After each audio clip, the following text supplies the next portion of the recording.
chat, as you can see, we are missing our koala for a little bit here, but otherwise we will be getting them later.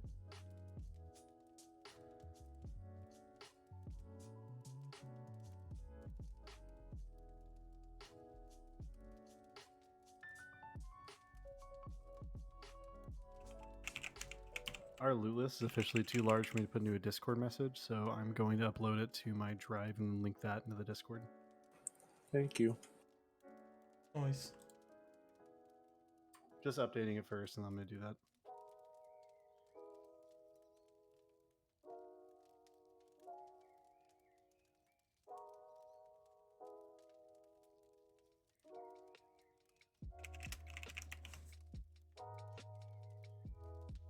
All right. And let me get my thingy.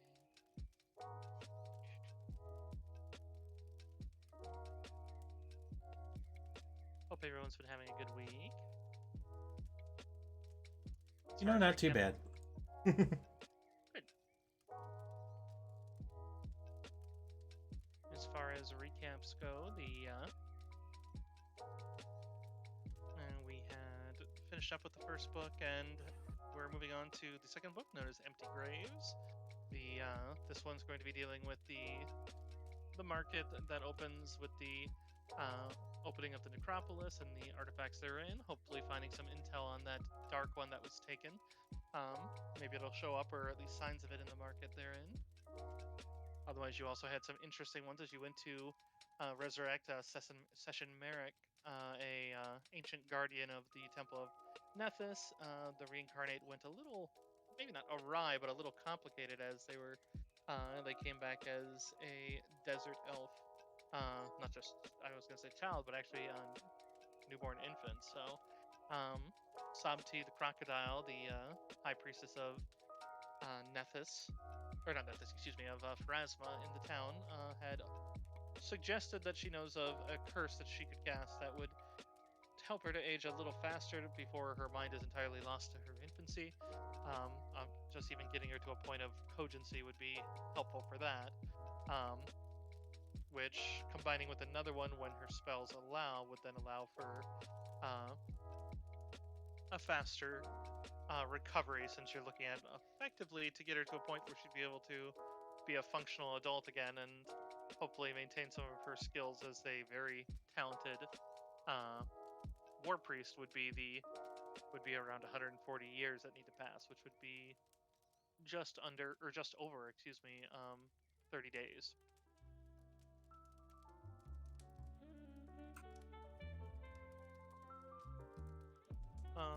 So yeah, that's about it.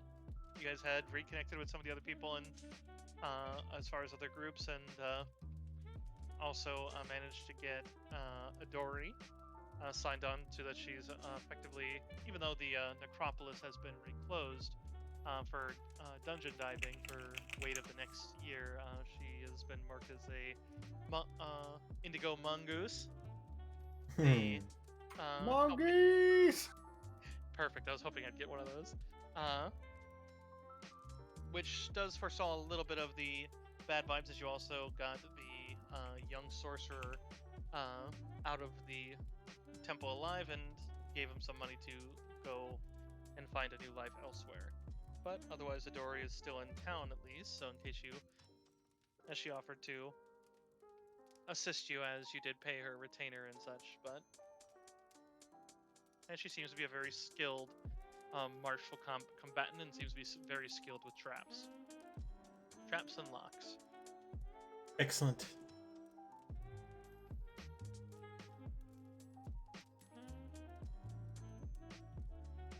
So, if you guys are ready, at this point they're beginning the adventure at level 4, so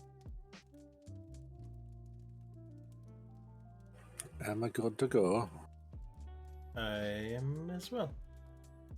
Just doing some bookkeeping, but I'm here.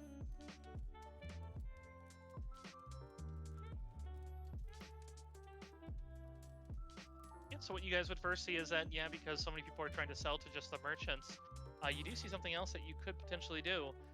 That the most items that could be feasibly found in the necropoli, I don't even know if necropoli is a proper term in the necropolis, are paying, instead of the normal 50% for buying items, it's down to 25%.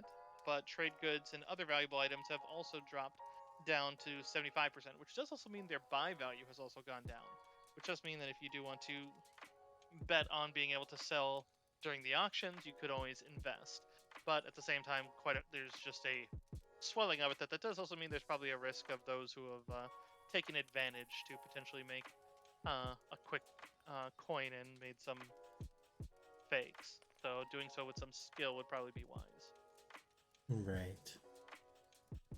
That makes sense. Grand Isn't even good Mausoleum. at appraising. I'm okay-ish. I think I have like a 7. I have a 9. I believe that's higher than mine.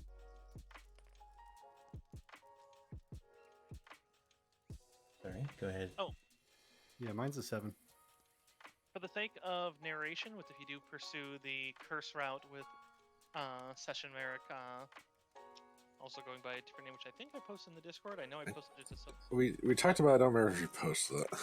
I thought I know I wrote it somewhere, but then I couldn't find it in Discord. So then I refound the site I used to figure out the name, and I know I posted it to Crick. So I think it's in my DMs with him. Which, if I go look there, oh god, there's that hut. Hut father. Hut daddy. Hut Daddy. We gotta have Hut Daddy. Huh? Khalida Nasira. Gotcha. Which I will copy into the other channel so we have it.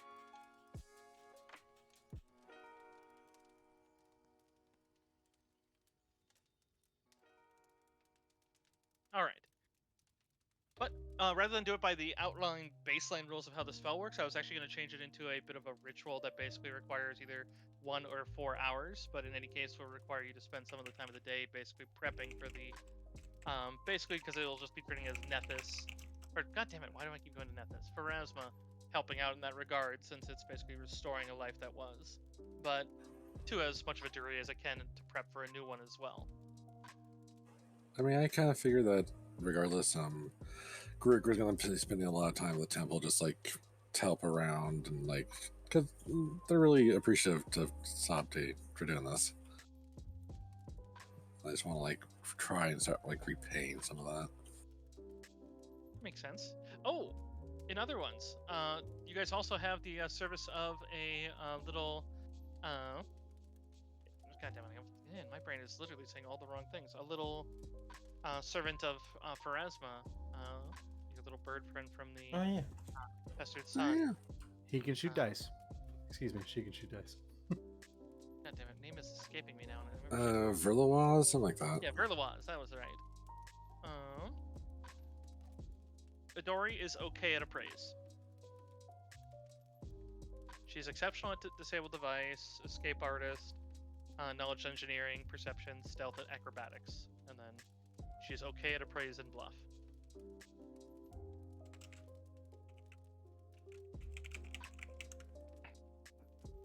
You know, she uses a spear, and then she has 2 single-shot pistols that seem to fire a larger bore than normal. Oh yeah, didn't we loot a pistol off that one dude that Yep. Shamaru crushed?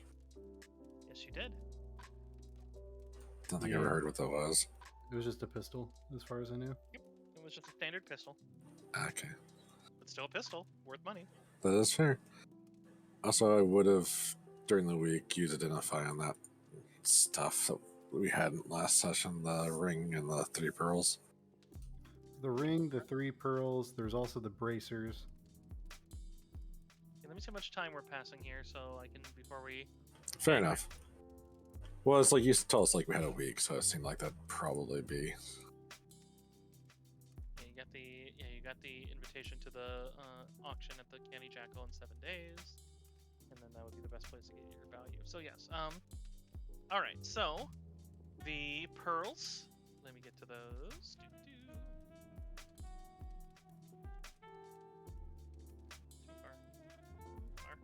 Too close. A little too close. Just right. Okay. So the ring is a ring of the Grasping Grave. Sounds ominous. The pearls are 2 pearls of power, first level, and then a pearl of power, second level. Oh, somebody's getting those. You don't sell pearls of power unless you have like a lot of them. Right. I Pearl would of say power, these what ones- and what? Pearl of Power, 2 first and 1 second. The interesting ones of these ones is these ones are made by Nethys, which means as long as the source of the regaining a spell slot is from something that would be considered magical, because there are a few ways that you can get spell slots that aren't, that it will work on that regardless of whether it's spontaneous or prepared. This does not increase the value, so basically it means that any class can use them to their functionality. They basically function in game terms like I believe the other ones are glyphs of arcane might, which do the exact same thing, but for Spontaneous. yeah, for spontaneous. Thank you. So these Very ones will cool. function for either. You will not get more money for them, but you will be able to. Anyone will be able to use them, determining how you want to split. The bracers themselves are bracers of armor +2. So Nice. the magical enchantment on them. Let me get the function of it here for you.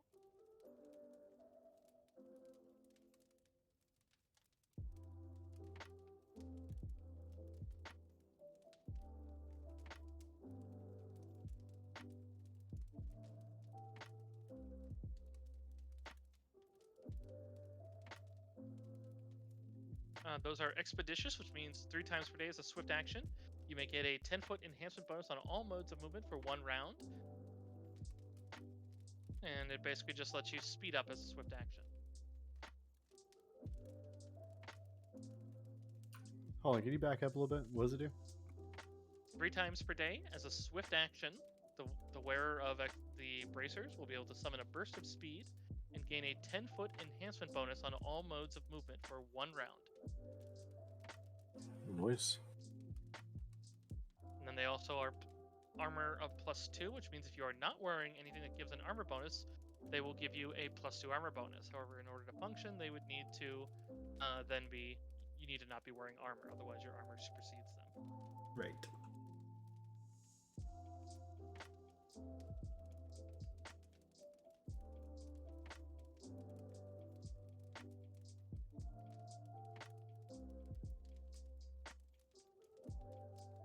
Hello, Chat. Sin. Then, good to Welcome. see you. I got me crack open one of the energy drinks. And I know I usually save it for when someone hits special, but you know, I'm feeling that, Mr. Krabs. I've got my Pacific Punch already. Yeah, I only have Pipeline. I should have stopped by the gas station and got some Pacifics. I tried their new one. Don't. Aussie lemonade is not. I'm not gonna say it's terrible. I'm sure someone likes it. I hate it. See, the fun thing is, they already have a iced tea lemonade, and that's the Rahab one. That's actually not too bad. Yeah, I don't get why this one. It's because it's supposed to be that with a citrus lemon. Well, I mean, lemonade is a citrus lemonade. I don't get it. I tried to read its koala. I see a koalas. Oh, Yeah, I literally saw him pop into the reactive before I even heard anything. Hello. hello, kudos. What's up, gorgeous? You know, just getting done with family activities, but I'm here now. Oh, ho, ho. Hopefully, it's more fun here. I certainly hope so as well. Oh dear. So, what did I miss? Mainly just recap. And Oh, good. Not too much then. yeah, we delayed start. We were kind of just entertaining ourselves until we got at least one of you or Goblin, and then once we got Goblin, we began, and now I've literally only been live for 15 minutes, so. Oh, lovely. So, I'm messing with a loot list. That's all. yes. We talked about loot lists, we identified some items, which there are some arcane ones that might interest you, Koala. Bracers of armor, as well as special pearls of power that do function for spontaneous casters, including there are 2 level 1s and 1 level 2. Lovely. Which, if you don't know, basically let you regain a spell slot you've already consumed. The same Okay. spell goes into it, so you can't like put a new spell into it. But I mean, in your case, yeah, you can because that's 100% how your spell slots work. But Yeah, that's how the arcane one works. Yeah, it should be. It For should the- function the same way as the glyphs, which I think that's what they're called, the glyphs of Arcane Might, which basically do the same thing as the pearls, but for spontaneous. And same thing with divine; they're not required to be arcane. So if you do meet an oracle or a cleric, they'll work for them as well, like the war priest in the group. Indeed. No.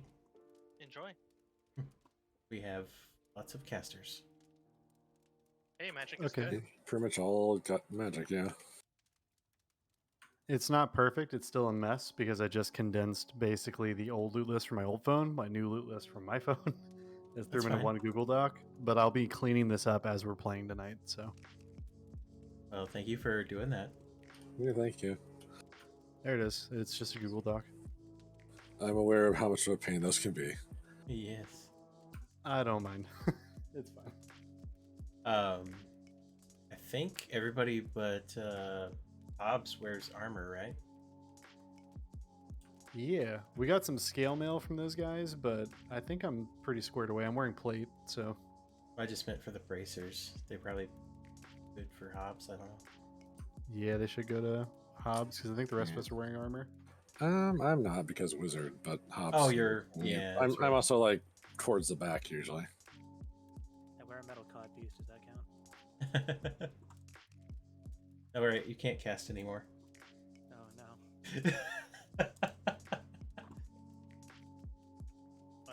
So yeah, I mean, I'll take them if nobody else needs /wants them. I guess in that case, it's between you and Nikki, I suppose.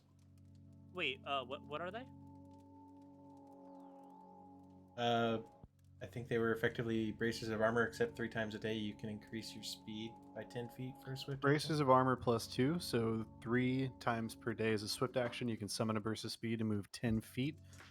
Well, it gives you an additional 10 feet on any means of movement for 1 round, and then it gives you a +2 armor bonus. Well, how about this, Nikki? I already have bracers of armor. Do you want the ones I'm currently having, which are +1s with spell storing, and then I'll take the +2 ones with the quick movement? Yeah, fine with that. Cool. So it's still a little swap. Spell storing is fun too. Mm-hmm. Can be. Yeah. So I'm just getting a little bit of a boost to my armor class, which is always helpful, and then a boost of movement speed, or you said? It's a swift action to use, I think 3 times a day. Okay. I'm assuming it's in the loot list.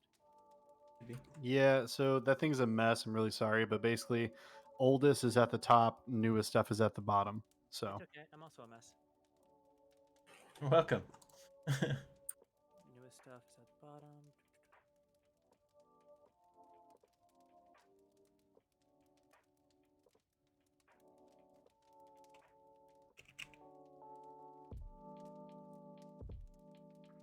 but yeah, this is our total loot list starting from the 10 cold arrows we picked up in the very first dungeon.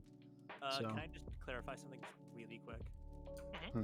So the bracers of armor, so it's naturally a +2, and then the 3 times per day, I get a 10-foot movement speed, and then an additional +2, or is that just No. worded wrong? Okay. No, you just get a +2 armor bonus while wearing them. Period. That's it. Yes. Okay. Gotcha. Because Goblin had the and give a +2 armor bonus. I was like, is it an additional +2? Yeah, it's alright. I just want to double check. My brother in Christ, use your Google. What? Don't worry about it.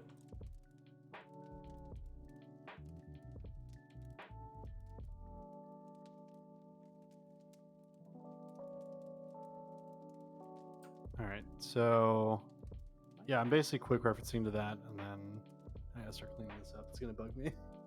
My delete key not working today? Sure.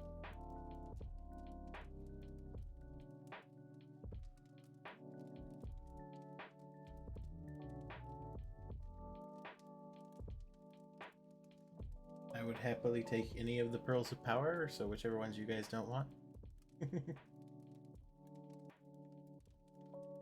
I don't really need any of the pearls of pyres. Like they're always nice, but I've kind of got because I've got 2 spell casting classes that use the same spell list. I've kind of got extra bonus slots. Gotcha.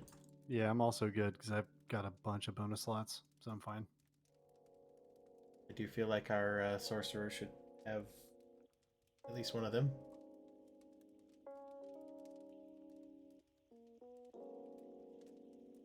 I'll take one, sure. Want the second level one or the first level ones? I'll take the one of the first level ones. Okay. You guys are good with me taking the other two? Sure. Alrighty. Yeah, that should be fine.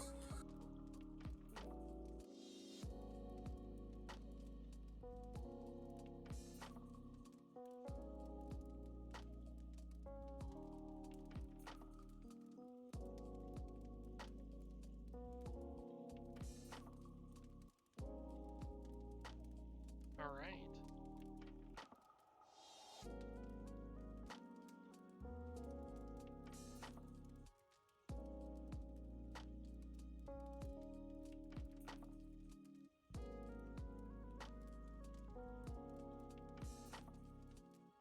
Sorry, just double checking some quick thing there. So, all right.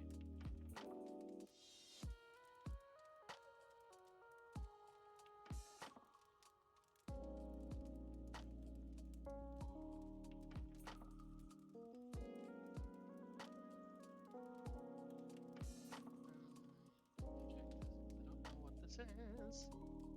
I apologize again. No, you're fine.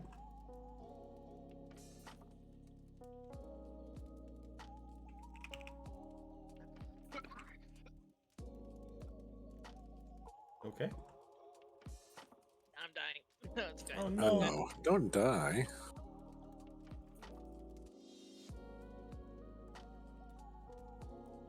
Who'll you share with love if you die? Don't make me sad. Not trying to make anyone sad, and I apologize. I just. Oh shoot. I am being raided. Hello, raiders. Hello, Raiders. We're just getting rolling on book 2 of Mummy's Mask. Hello, Nemesis. Thank you, fellow kitsune.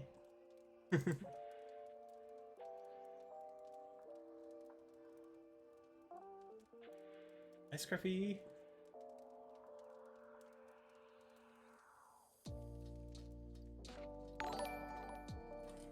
Also, Grix is Thank you I for know the you're follow. busy, but you're also not live.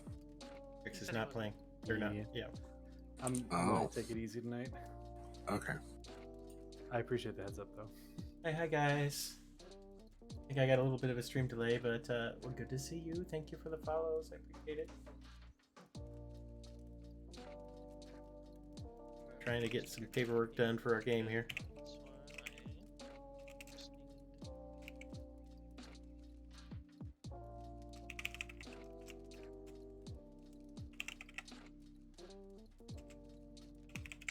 Okay.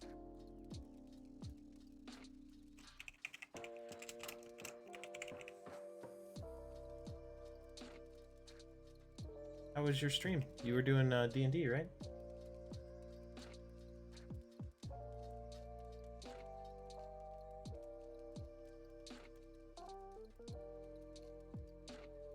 Okay, I apologize for that. So, is there any other business that you guys needed in order to, before we move on past the week, or anything else you need identifying, anything you need looking into, anything you want your character to be doing during the week that would require some focus? I wanted to train train hit points. Sorry. Absolutely. Oh, yeah. So I guess in a week I can do 2. Definitely doable. Yeah, I mean, I already told you what my plan was. I'm just gonna take out a small loan, get my gun enchanted, and then spend my time, taking care of the kid and helping out the temple. I think even in game, Sarik is actually just bookkeeping. That's fair. Nice. Make sure we get everything ready for the auction. Oh, kill your axe peak. No. True. Still, that's pretty cool. Rime of the Frost Maiden. I haven't seen that It's one. like I suppose we should go out, I guess I trying, I haven't seen a hunt lot for of the 5e deals and stuff. shit. It was At least just the newer stuff. I know mechanically we should as a player. I'm like, oh god, that's really gonna be a pain in the ass for Sky, isn't it? Chicken. Not really. You just tell me how much you're investing. Fair enough. No, Griarch is poor, so at the moment, so it's like I'm not investing anything, but other people feel free. Yeah, I could try my hand at investing. I'll let Griarch help me appraise things.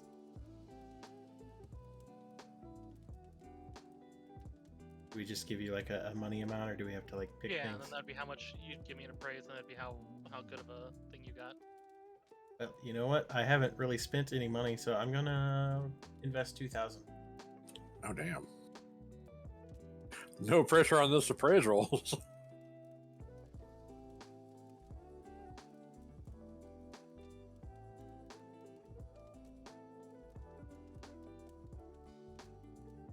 You want me to just toss like how many rolls do you want? Actually, I would just want your modifier because I would be rolling. Oh, You wouldn't know right. if you got a good deal or not. That's fair. I have a +9. But you guys not to be peeking at my gems on that one, but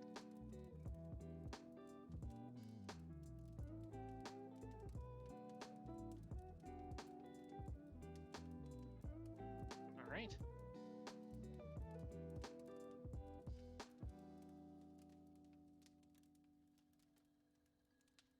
So, anything else that needs addressing on my end of things?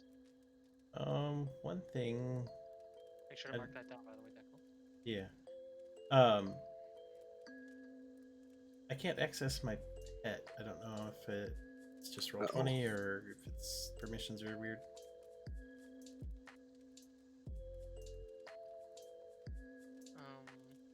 Let me double check.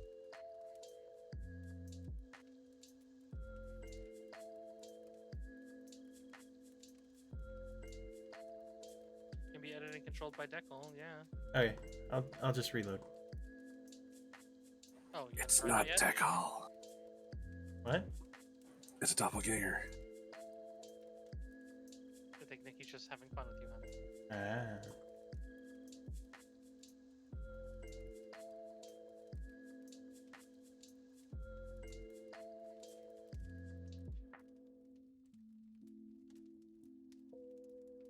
And you're talking the sheet, not the token, right? They're the same thing, huh? Okay. I don't know why it won't. Oh. It finally. It's the same thing. If I give you permission on one, it gives you the other. That's how Roll20 works. Well, I don't know that because I don't DM much. I'm sorry. Sorry. Jeez. Feels like we have someone else here. Sorry, I'm not trying to be. I'm not trying to be difficult. Sorry.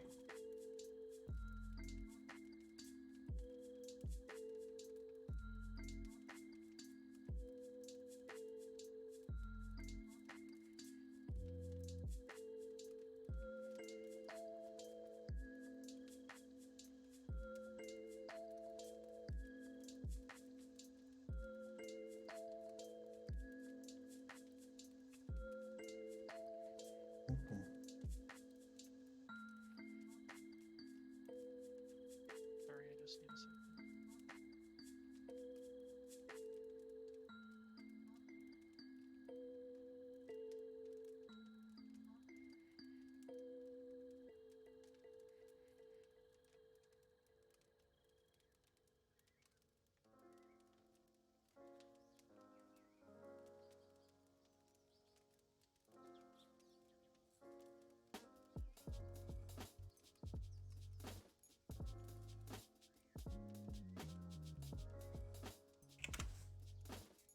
Hope everyone's doing well tonight, chat.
What about you, Koala? Are you streaming tonight? Alright, guys. Sorry, I just had to get a drink of water. It's Nothing okay. bad. Okay. Was there anything else that needed addressing? I No. think I'm all good.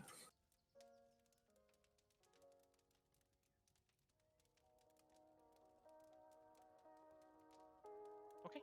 So, if you'd like, then we can move on to a week's time. I'll mark off as 7 days passing with no major incident with Sabti as far as any of the ritual doing, anything else you guys are doing. Feel free to apply to any of your trainings. If you are doing any sort of training, and as a reminder to the players who don't play in a lot of my games, keep in mind that I do allow downtime in any of these points, but I keep it on you to keep track of. Just let me know you're starting it, because then I can tell you if you don't have a proper teacher. So you can train things such as hit points, which these all follow the retraining rules, which you can find on the PFSRD or the Archives of Nethys. In which point you can train for hit points. You can also train for new languages or new weapon proficiencies. You get only so many as you level up, which you will see on that same section. So feel free. Which also allows you to beef up your HP if you roll like shit. Do keep track of which hit point dies rolled what if you can, because there are certain points rare, and I'm not saying they're in this campaign, but allow you to reroll the die itself, which can severely increase, because you can only increase your hit points to a max of what the dice could have rolled. So it's basically you're choosing one of the dice to increase its value by 1 when you do that. It's expensive to a degree, but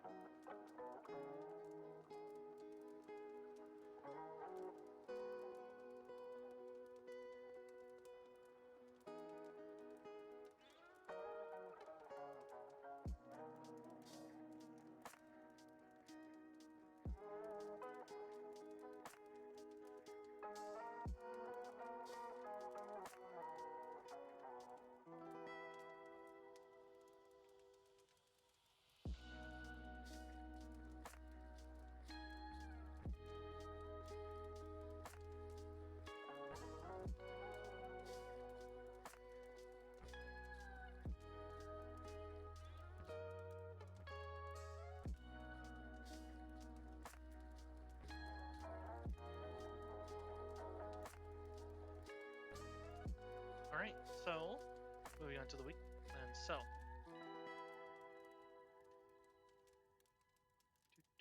here we are. So, after spending some time carousing with some of the others, Midori makes it known that she's definitely almost every day coming to check on you wherever you're, probably as you're staying still at the Fang Tuka, or excuse me, the Fang and Tuka, excuse me, but otherwise seeing if you're going to need her for that day, and otherwise, after a couple days, she starts making better small talk, probably catching on, at least especially with the work you're doing at the temple, just Griark, as far as just since she does seem curious, but at the same time quiet. She's very much she's one to make sure that you actually are interested in what she has to say. Otherwise, she's just very much to just stay back. Gotcha. Otherwise, then the rest of the week passes without any incident. After the very busy half a week that you had of the first, 6 days, but finally the star day approaches, and you know the Canny Jackal is getting set, as the entirety of the auction house is not just a singular stage with one caller. You realize they're setting up multiple stages separated by small curtains with multiple items and multiple callers, and then having people just gather around where they want to or mingle between, as they're able to put down tokens with silent bids that may or may not defeat the bids on the live bid, as they're basically perused once the live bid goes dead. As such, so they are taking anything and everything offered by any of the noteworthy delving crews. You do see there are a couple delving crews you don't recognize, but then almost every single one that you do, from the group with the undead within them to you do see the leader of the halfling, but none of his brothers or dogs with him, as he seems to at least be up and at 'em for it. But otherwise, if you'd like, there are other attendees. Also, if you'd like, you can try to mingle with some of the attendees to try to see if anyone has anything interesting to say. You can see that there's going to be a complimentary reception that starts at sundown. That looks like they're going to be offering so many free drinks to everyone, and then otherwise non-alcoholic refreshments all night, as well as cheese stuffed figs, hard-boiled peacock eggs, onion bread, onion stuffed squid, and then fresh and dried fruit.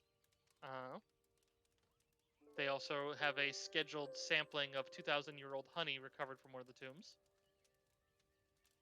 Nice. Seems to be marked with a Calistrian stamp. Oh dear. Ooh. I mean, the ancient goddess of the elves has been around for quite some time. Thanks for the alert, Nemesis.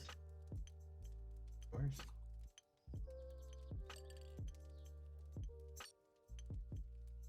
But yes, any of your items you'd like to put up, including those that you've then thus invested in, can just be assumed to have put up. So just make sure you're marking them down for it, and then there'll be a point.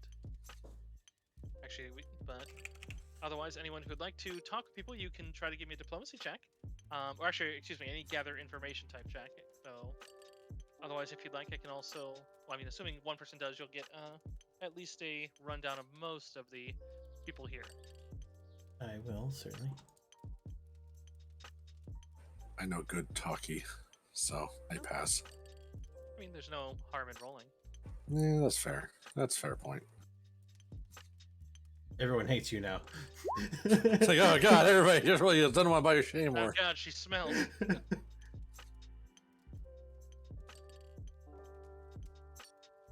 Anyone else rolling? Perhaps hooves? Oh, there it is. Goblin, you gonna toss one out? Everybody loves to have the rest are just like, these losers. Alright, so what I'm gonna ask is, Nikki, go ahead and roll me a d6. Oh, The rumors you can get there are a total of 6, because Deckle rolled high enough that you guys got 3. 5. Then you guys got 2 more, so one of them is gonna be the only one you don't get. And then the rest are going to be...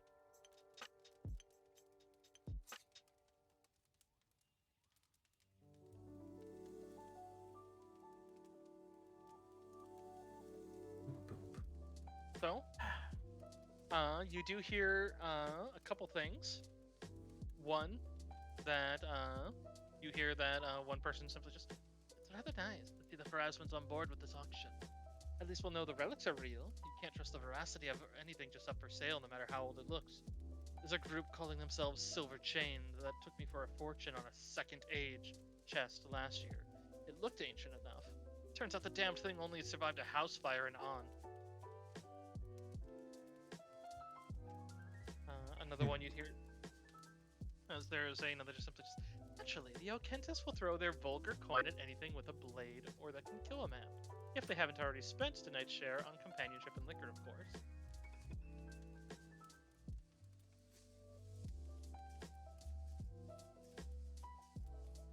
Another that seems to be a local, simply as seems to be griping about the strangers. It's absolutely dreadful, the way this church is opening our history to foreigners' time. I hear Hatia Oshep Khamed is going to increase the taxes on travelers from beyond the sister cities to recoup the cultural damage that they're allowing in Wati.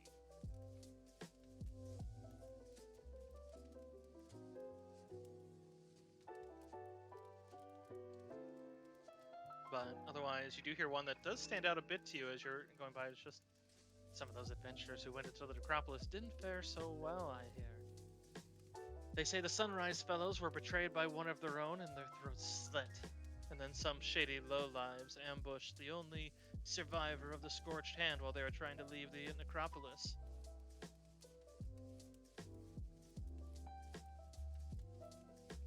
And then finally, the last rumor you hear is just simply from, actually probably the one of the members of the, let's see, the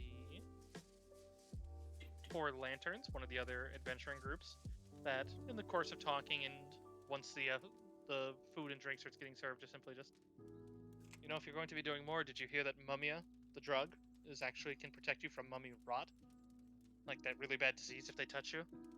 I never take the stuff myself because it's to make it you have to make it from an actual mummy, so it's very illegal in Osirian. But at the same time, I'm sure some of the other divers probably do it.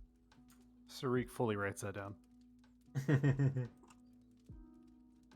Agrim will never let you do that. You're not wrong, but he won't. He probably won't stop Griark. You're just doing mummy raw something. Otherwise, I'll just go down the list. It is in alphabetical order, so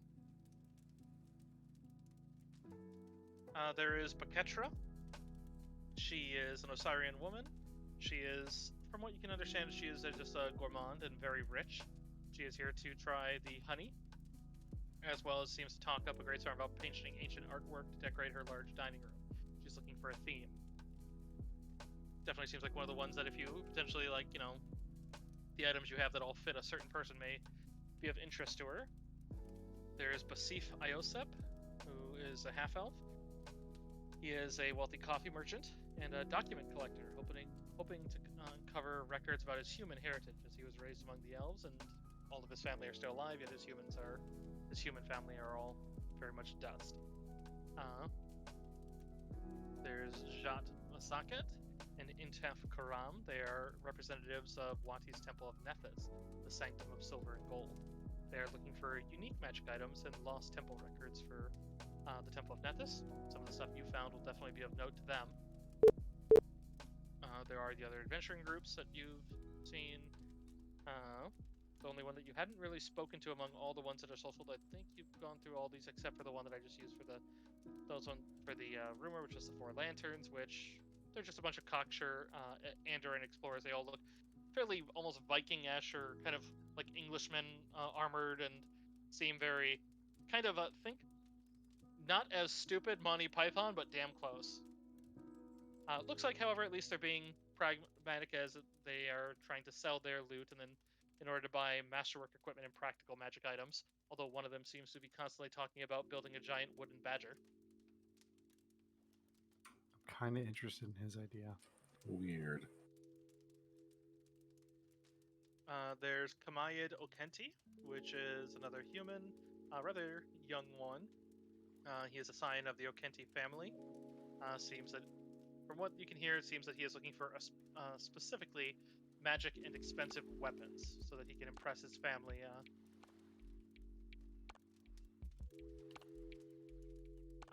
There's Manat Heshwa, who seems to be a very serious human woman. She seems to be here a representative of the Sothis Trading House, looking for housewares, pottery, and furniture. Maru Meshoten and Namaru Meshoten, two human females. So one is an aging dowager and then her granddaughter, looking at clothing, jewelry, scandalous books and scrolls. The granddaughter seems to be some sort of, I mean, she seems to have some exotic looking gun work on her. And then there's Menya the Whip. Seems to be a human. He seems rail thin and he has a very tight handshake to any who speak to him. He would introduce himself as an armor smith, and he seems to be trying to come here just to network. Although he is looking for something to serve as a curious centerpiece for his armor shop to draw people's attention. And then one person that you would know is Tmeneb. Tmeneb is one that you met during the Scorched Hand. He was the gentleman who helped arrange the groups. He is a cleric of Pharasma. Right now he is serving as the Grand Mausoleum's representative in the auctions. You do notice that, at least tonight, he seems to be talking to himself. However, you do know that he, during your time with the Scorched Hand, that he also at least claimed that he had a psychopomp companion.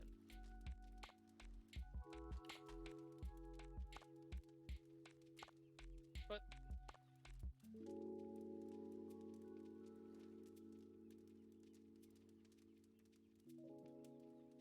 you can assemble your item in lots. You can sell each individual one. You can try, but basically, if there's any of those people that sound like they would be fitting to any of the items, you can try to basically cater to them, in which point then you can try to use any social skills you want to get them to buy your stuff to basically help your seller. And basically, like, you'd be going out there and helping explain what you found and how it was, trying to get more than the market value of your item. And then basically it turns into a little mini game of that, as just simply if any of those sounded like people that might like any of your stuff, you may put it into a lot and then try to sell it to them. You all may make an attempt, or you can try to aid one another, but understand that even if you fail the first one, someone else can take the front and you all can still aid, but the DC does go up.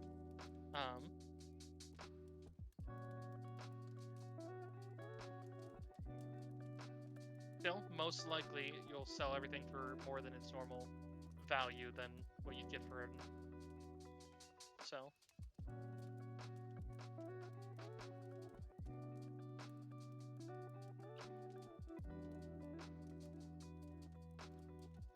Like I said, I've been organizing, so I actually have I threw this doc together so that everybody could see it, so that we wouldn't have to detract from stream. I have an actual like a what's it looking for?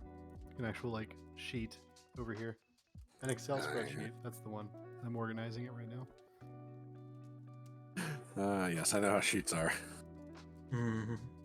Our Kingmaker loot list. Ooh. Also, if any of you would like to look for anything of interest, you may be able to find it on the market here during one of the auctions, since they do have lists of everything that'll be selling on every single stage. You also all get one free roll across I would need 2 D100 rolls, at which point then you may find an item that may be of interest to you. So if you would just toss those up, you can roll both at the same time. So basically you roll 2 D100. Alright, sounds good.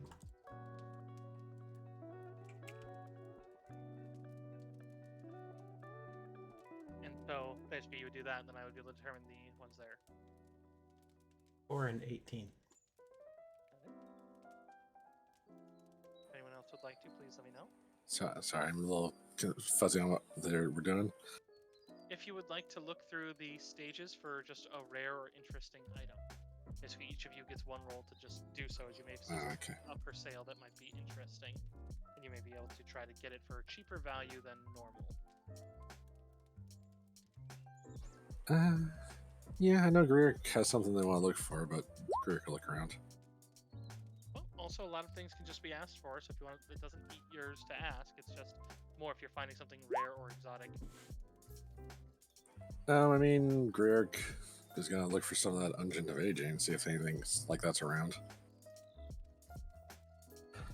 Because like the plan that we got going is fine and all, but like Greer feels like there's an obligation to at least look, you know. That one would be particularly rare, being a curse item, and Wati is particularly Yeah, I figured. those, which I would say you're pretty much guaranteed not to see that here, because that's a black market item. Fair enough. So, quick question: the quarterstaff doesn't actually have a cost according to the D20, Right, the 'cause it's FSRD. deck. We have a masterwork quarterstaff, so is that still 150, or is that just not worth any? It's 150. Then you just add the 300, I think, because weapons are usually 300, and then but you do get 150 if you were to sell it, yeah. But basically, you add just the cost of the masterwork.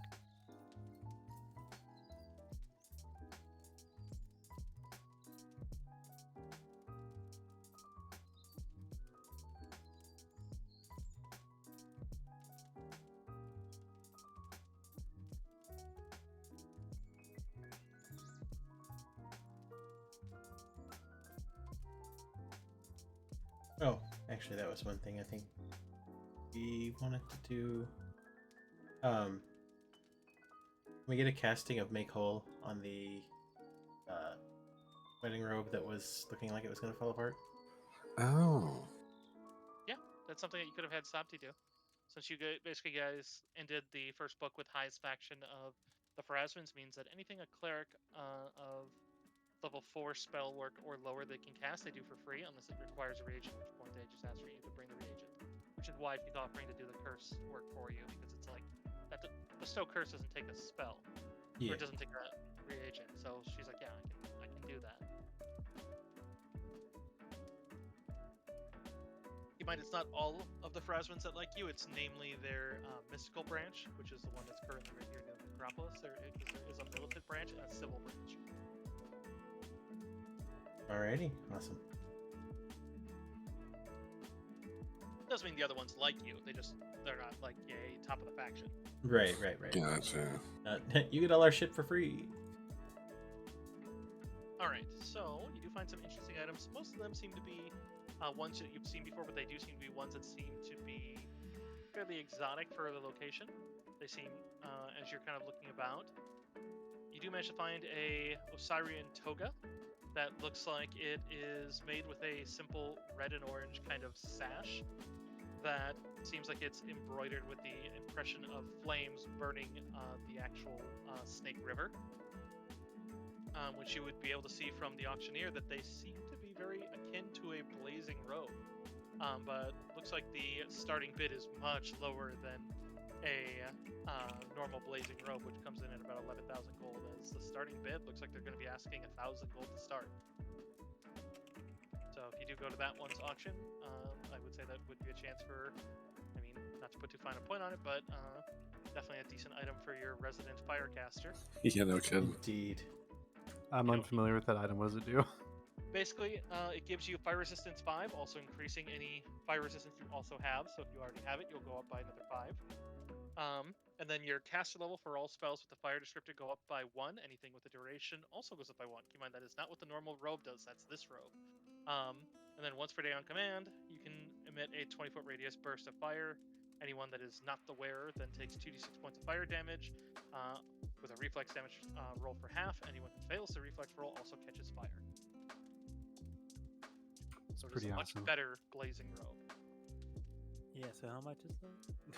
The starting bid is 1,000 gold. You'll have to go there and then basically do the same kind of auction system, which, ironically enough, a couple of the people here have seen the auction system in Pathfinder, and it does the exact same rolls of like what you saw in Horde of the Dragon Queen, where it's basically you can try to chase people out with either diplomacy or intimidate to basically scare them off, to basically try to counter bid them so you can get it for cheaper. Or to bid them up. So basically, as long as you can pay over 1,000 gold, there's a chance you'll win it for very, very cheap. Or you try to trick them to bid higher. Yes, or you can get them to bid higher on stuff that you don't intend to buy so that they run out of money, which you, in this case, would be better to do on the same, if you know the same person's going to be bidding on other items. But that's hard to do with how many people are here. Yeah. Yeah. Ironically enough, that's not the... One of the other items that you find that's starting with a bid of 2,500 seems to be a tankard made in a Osirian prince style, which is effectively like one of the pharaoh's advisors were known as the princes, which is showing a I would say that that Crixus, your character, would recognize this, and it's definitely from when your clan was actually seen as the prime advisors of death, whereas basically the humans were seen as those who followed Nethys, and then the dwarves followed Magra. The item itself is enchanted with the Watchful Tankard enchantment, which basically allows you to adhere it to anything with enough of a surface that it can sit on, including if it's inverted or not. It basically is stuck there and can't be moved unless someone it basically fights with an equivalent strength score of 18, basically the same strength of a movable rod. And then the last person who drank from it can then do perception checks from the Stein's location as long as you're within 60 feet of it. What? You can put down your drink and use it as your eyeballs. I was saying it's like basically a watchdog. Pretty much. And then all it takes is you have to hold the handle and say the command word to free it. So definitely something you could potentially pursue for. Ironically enough, you did roll that one, so...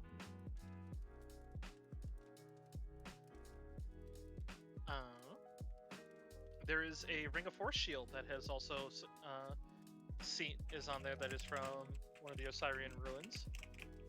That this one is a normal heavy shield, not like the Varisian tower shield versions, but still, basically if you say the command word, it creates a heavy shield that basically has no spell failure chance, no armor check penalty, and then basically can be activated with just a free action. That basically is a free shield for whoever wears it. Plus, the fact that its value means that it'll function for a deflection bonus. giving quite a good AC boost. And then finally, that one's starting bid is at 810 gold. The last one would be at a starting bid of 1700 gold, and seems to be a pair of red dice that seem to be made of glass with smoke in them. That the glass itself seems to be red, and the numbers on the dice seem to be made with etchings and in Osirian hieroglyphics, not pips. But they are magical. What they would be able to know is that basically the dies are actually cast and then will do varied effects. From their testing by the auction house, they have seen it do a couple different effects. They have seen when, ironically enough, the hieroglyph for 1 is actually a snake. And so what would qualify as snake eyes gives a similar effect to the stein, giving you dark vision and discern lies to the thrower. And then you also may try to see through the die itself. And then also, once during the period of the effect, you may also then try to see through objects that are within 60 feet of where the die were first cast, such as a ring of X-ray vision. But you must concentrate and not move in order to do the effect. Hard 4 causes a Etten, such as Summon Monster 1 to show up, and basically fight as you directed, regardless of language. The hard 6 causes each die to turn into a weapon of your choice, one-handed or light melee. And then both of them has a +1 enhancement bonus to attack and damage rolls of your choice, and the duration seems to last for 10 minutes. However, there is no way to turn that off. They last for 10 minutes. Whereas, like,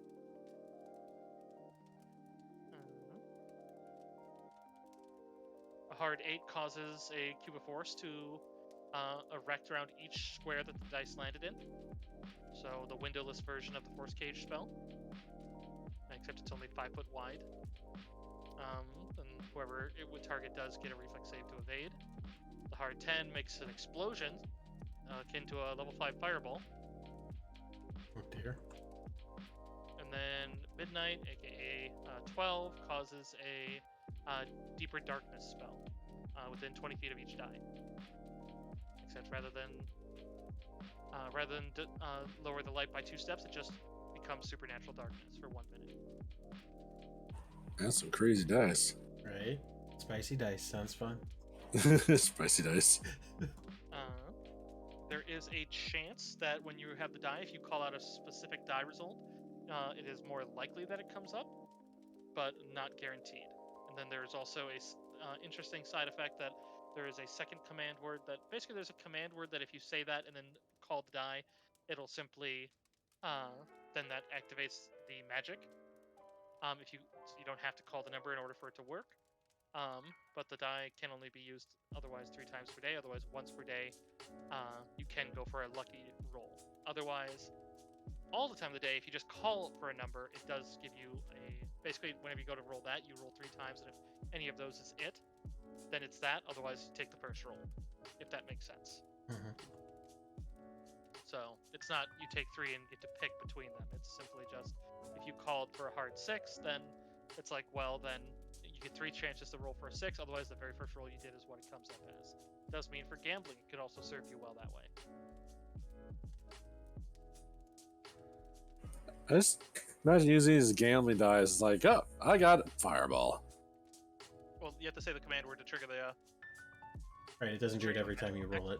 Yeah, but like if it you start only getting functions caught, for the owner, not the holder, which is also an interesting one. So you get caught and he's like, fireball. yeah, they're not that much. Here, I'll roll a 10 fireball, or just a cage. I like those dice. Bye. Oh, but then you gotta leave your dice. That's why I said I like those dice. Bye. Oh, gotcha.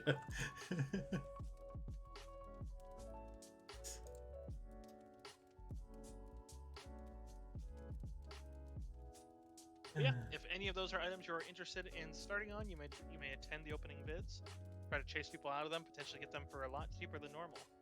Question: when do they expect payment? At the end of the auction. Perfect. Yeah, you can bid like a million gold.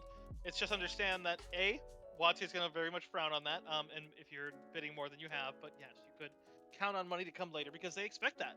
They expect people to be bidding based on the stuff they know they're selling. That is fair. They also would point out that's what the Church of Abadar is also good at. If anyone does end up overbidding and their funds come up short, then the Church of Abadar is happy to put out loans.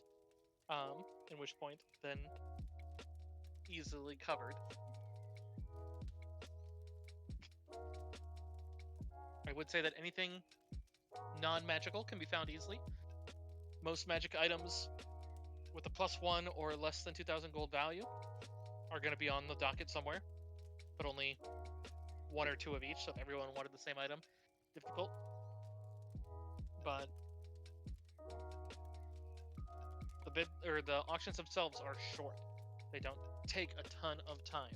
So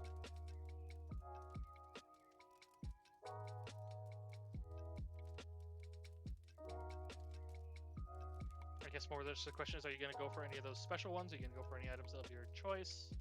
Need to know. I'm tempted to go for the spicy dice auction. Okay, I'll mark that one down for when we got to do. Koala, were you after the robe? I would like to go for the robe, but any amount of money I bet on it would be more money than I have, so... We We're are gonna- expecting to sell items. Okay. For X amount of unknown money, yeah. I'll just tell the group ahead of time, I really want this robe, but I don't have enough money to cover it. So I'll probably be having to take some of the money out of whatever we get to pay for it. Oh no, I get to be alive because you're better equipped. Oh Well, no. I get a robe that explodes, so you might not stay alive long after I'm better equipped. With all due That's respect, you're not generally near me in combat. This is That's true. fair. The explosion is more like, oh, the castle got surrounded. That's when all the bad guys are going to surround Koala, and he's like, you all made a grave error. Explode. He just Rorschachs him like, I'm not stuck in here with you. I want to make a joke, but it's not Twitch friendly. Oh. That's when you detonate the robe, and there's still one alive, and you're like, and you made a second error. I still have my what- spells. That's what a private channel is for, cool. Oh, I'm typing it Oh. in now. Speaking of spicy dice. Crix, anything you're after? Yeah, I want that mug. Want that mug? Okay. What's the opening bid on that mug actually? The opening bid on the mug was, I think I said 2,500.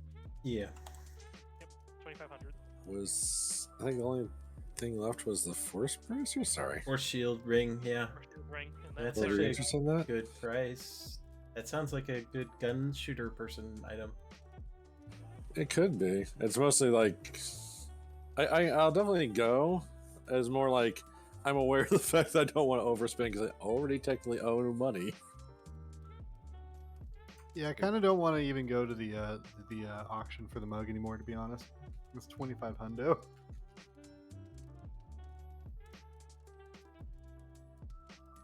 That's fair. As you wish.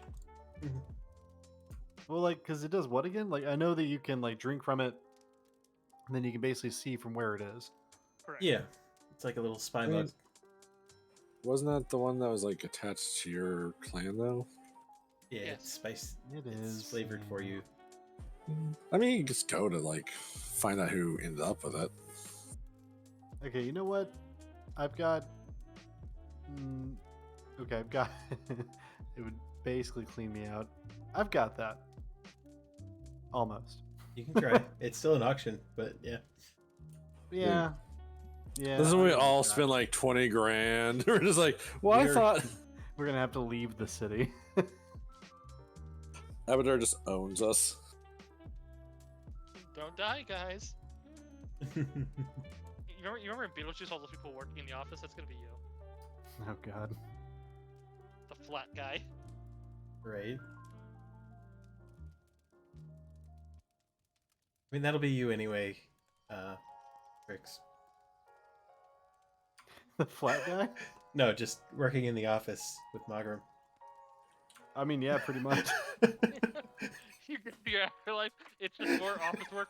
My God, it's beautiful. Bagram, I know what I said. I know I said I did a lot of bookkeeping, but He's like, I need you to keep track of my loot list. Look at Magrib. Just walk out. I'm going to Pharasma. I'm gonna go be one of those psychopomp birdies. I'm Magrib. suddenly super busy. All right. So it sounds like you're going for all the rolled ones off the. Which you can just go down the list, I suppose. I guess since I have it open, I guess we'll start with the dice. Sounds Okay, good. players get to start if you want to take the opening one and try to chase people out at the opening bid, by all means. I The will. dice are gonna murder you. Ooh, dangerous dice. I bid. Everyone looks and they're just like, of course, the Tiefling Kobold wants those. So what do I do to try and convince people not to go? Yeah, that comes down to what skill you want to utilize and then how you want to go about it. All Why right. does one side of each die say reincarnate? Does that mean you ain't reincarnate? I just scare people. I think I'll just go with diplomacy. Just be like, I think I can keep these safe. All right, give me diplomacy. Wow. No, the fuck you can't. Hero point. Oh, damn, sizable.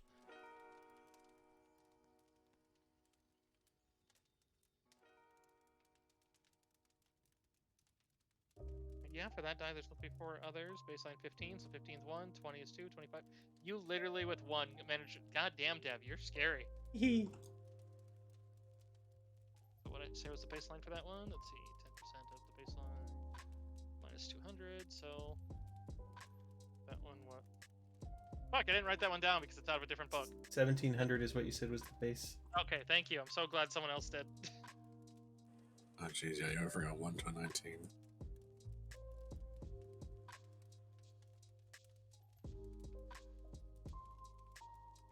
That was worth giving up my ability to live.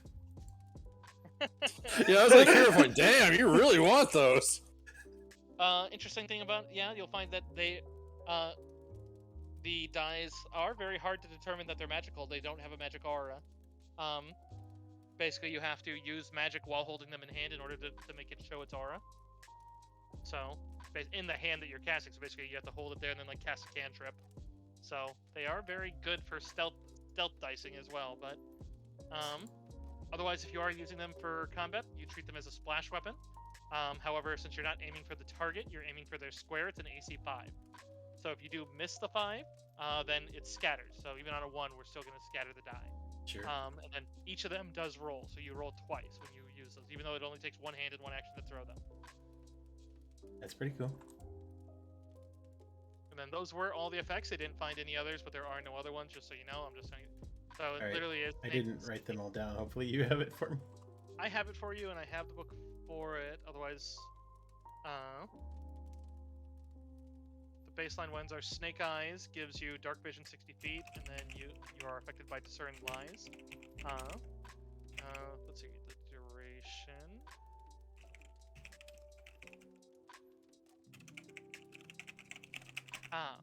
Okay. So the duration is 10 minutes, but you have to stop what you're doing and just only concentrate in order to use Discern Lies. But otherwise it lasts for 10 minutes. Otherwise, you can also then burn up a fifth of it for each round you use it to turn it into X-ray vision. In which point you must concentrate to maintain the effect. It does function the same as an X-ray vision for that, so it will start to fatigue you if you go beyond the limit. Okay. So, not that it can go beyond. You're using a fifth of its duration. So if you've already had it up for 2 minutes, then you've lost one of the rounds of X-ray vision. So you might be able to peek into objects. Pretty cool. Hard 4 is then summoning an Etten in the square either that the dice are in or the nearest unoccupied space. If they're in 2 separate squares, it'll appear equidistant between them. Otherwise, it won't come into a square where someone's occupied, but it will serve you as the roller. Lasts for 1 minute and has stats as though Summon Monster 1. Hard 6 turns them both into one-handed light or melee or regular one-handed melee weapons with the +1 enhancement of your choice. And They last for 10 minutes, but they cannot be turned back in that form. Okay. Hard 8 makes cubes of force that function as force cave without windows, but they're only 5-foot squares. And the target gets a reflex save that allows for an escape. So obviously if they both hit, then they'll have to roll twice to escape both.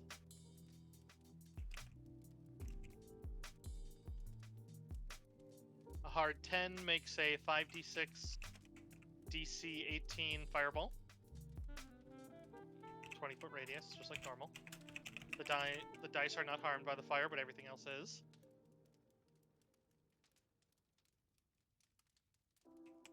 And then midnight, which is a 12, then turns it into 20 feet of each die is shrouded in magical darkness, supernatural darkness, for 1 minute. I like it. Thank you. And keep in mind, 3 times a day. You can do a lucky roll 1 time a day. This is a scaling item, but you don't know how to upgrade it, and it's hard to tell because you can't identify it well. You would need to get someone who knows more about its creation. That's cool. Hey, Cursive. Yes? Like I said, just doing math over here right now. There's one thing, the Pathfinder PFSRD, the table that goes for scroll costs, it's different per class based on the level of the spell. Right. Oh wait, never mind, I'm being stupid, never mind. If you're talking for loot values, use the lowest value between the classes that can cast it. That's kind of what I've been going with. Yep.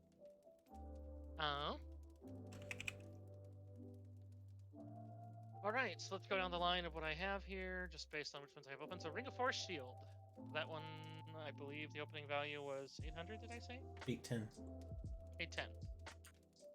Oh, I got Yeah. the dice for the 1700. You said. Correct. Cool.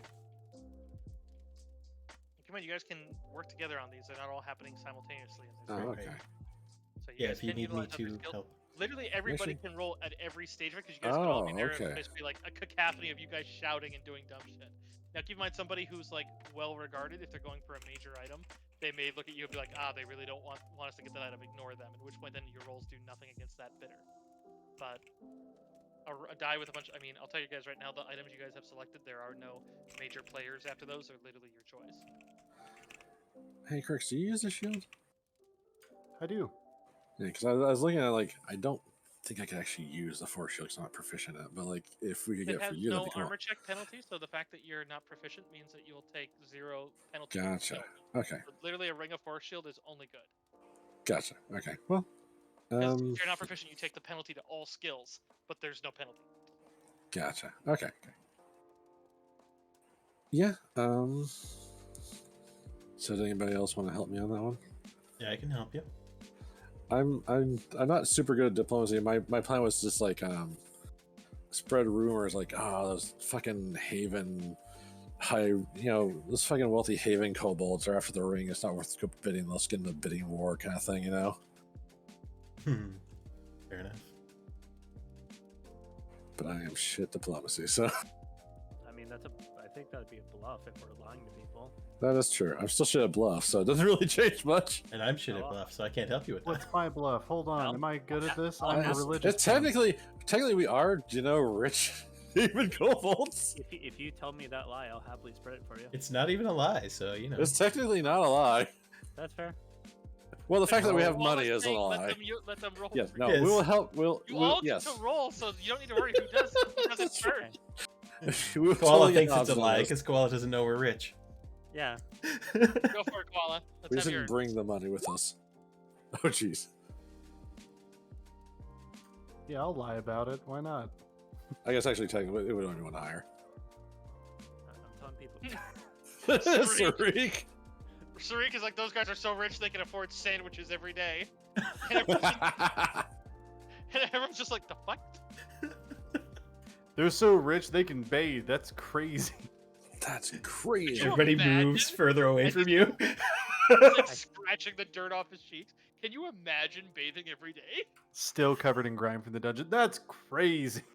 I see them eat food regularly. What? He just has more adherer glue on him he never washed after that thing got him. Does wonders as beard wax. Nice. Yeah, that's gonna be you guys between all of you chasing out all 5 of the other bidders for that item. So Excellent. yes, Boys. you'll get that one for very cheap as well. All right, so going down the line, because going in kind of the reverse order that I announced them, we have the. Actually, no, it's not, because I did this one first. But anyways, the Blazing Robe is next. So 1,000 gold starting bid. Let's go, you- Habs. Yeah. So like how this is gonna be the weirdest fucking question. How are like these bids set? I'm assuming like there's like a podium where people are doing the bids and then like people in the audience. Yep, and it's basically like think of like a world fair where they have different stages, except every stage is just another bid, and then they have a little chalkboard that shows what their next schedule for the next hour is, and they're doing basically 6 items every hour, and they're just burning through them. There's like 25 of these stages in here, and so they're just going through every item from every thing like that's putting them up. So merchants, people from the necropolis, people just selling their normal wares. It's crazy. Okay. I want to do something real weird, and I hope people stick with me on this. I want to have like Dev and Griark essentially like on my flanks, like bodyguards, and I want to grab from our magical items like all of like the fanciest, shiniest shit we have, and adorn myself with it. Even if I can't like attune to it, I just want to be adorned in like the Wearing it on every beautiful- finger. And just, yeah, most beautiful stuff we have. I want to be completely adorned with it. I like take the stuff out of my hair so my fire hair is like completely flowing behind me like a cape, and I want to be like full royalty, like I own this shit, and I'm going to walk. Aren't you homeless? Yes.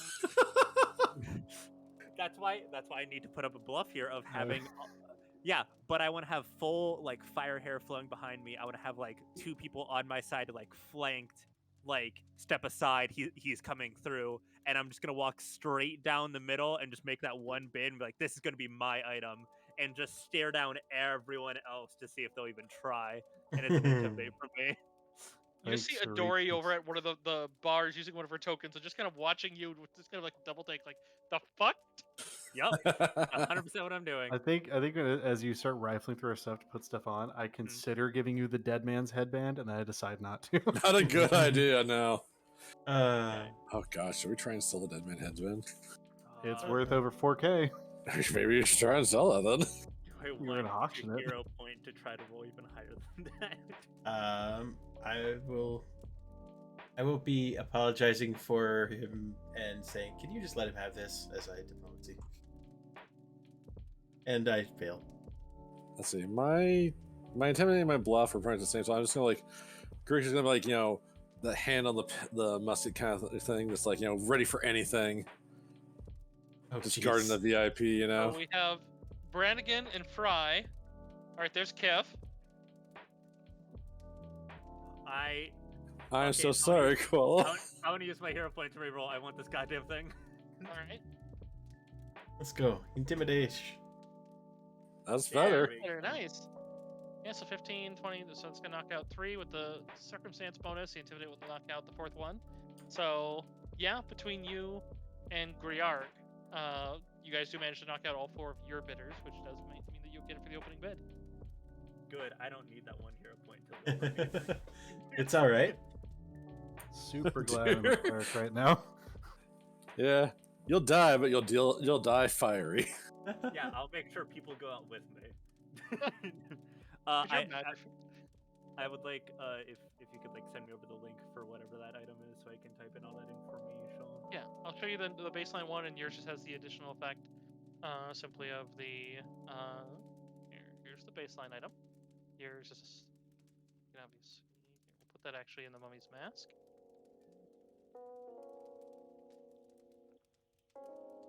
You said it's the blazing robe, the robe of blazing.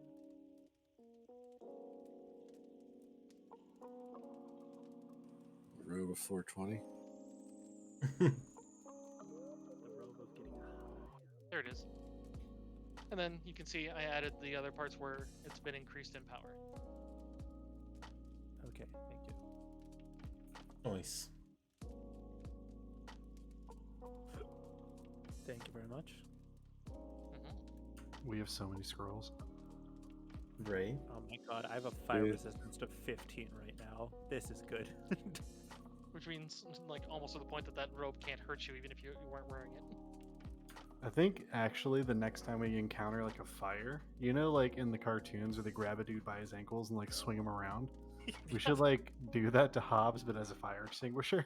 Oh yeah, that was. Thank you. You just reminded me. Fight fire with That's fire. What could I have possibly just reminded you of? That's a little worrisome. No, don't worry, this is fine.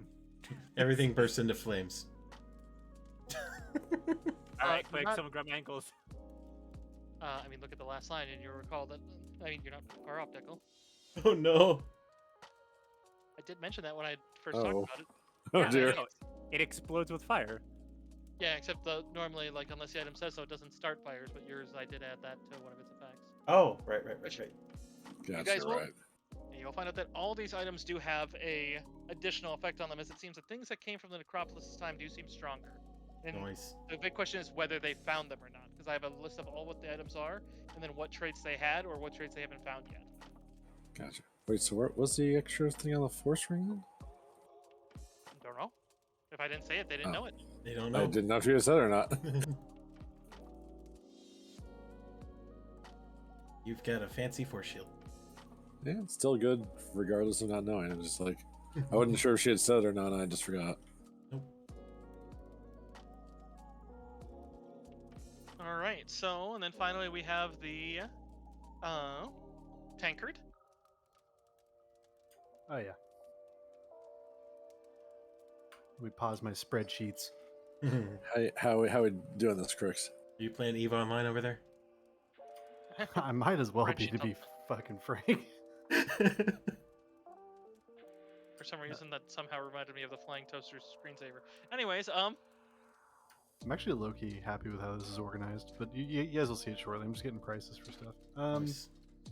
well, how do you guys want to argue for the Stein at this point? The opening bid's 2,500. Correct. Yeah. No, you guys aren't paying any of this until the end, so I wouldn't Right. subtract anything just yet. Sarik's clan Maybe mark it as a specifically. Stein. Right. Sarik's clan specifically is an exiled clan of Pomets. Like they're not allowed to have a name anymore, even though they all know their own name. Like they all know their I clan wouldn't name, say it. but Yeah, out of honor. it's not a thing. Yeah, it's not something they openly share. However, Sarik knows that his people are also not going to be in this city, so a little bit shamefully, but also like I guess more or less wanting to. What skills do I have? I don't really have good social skills. Sarik's around dead people all the time.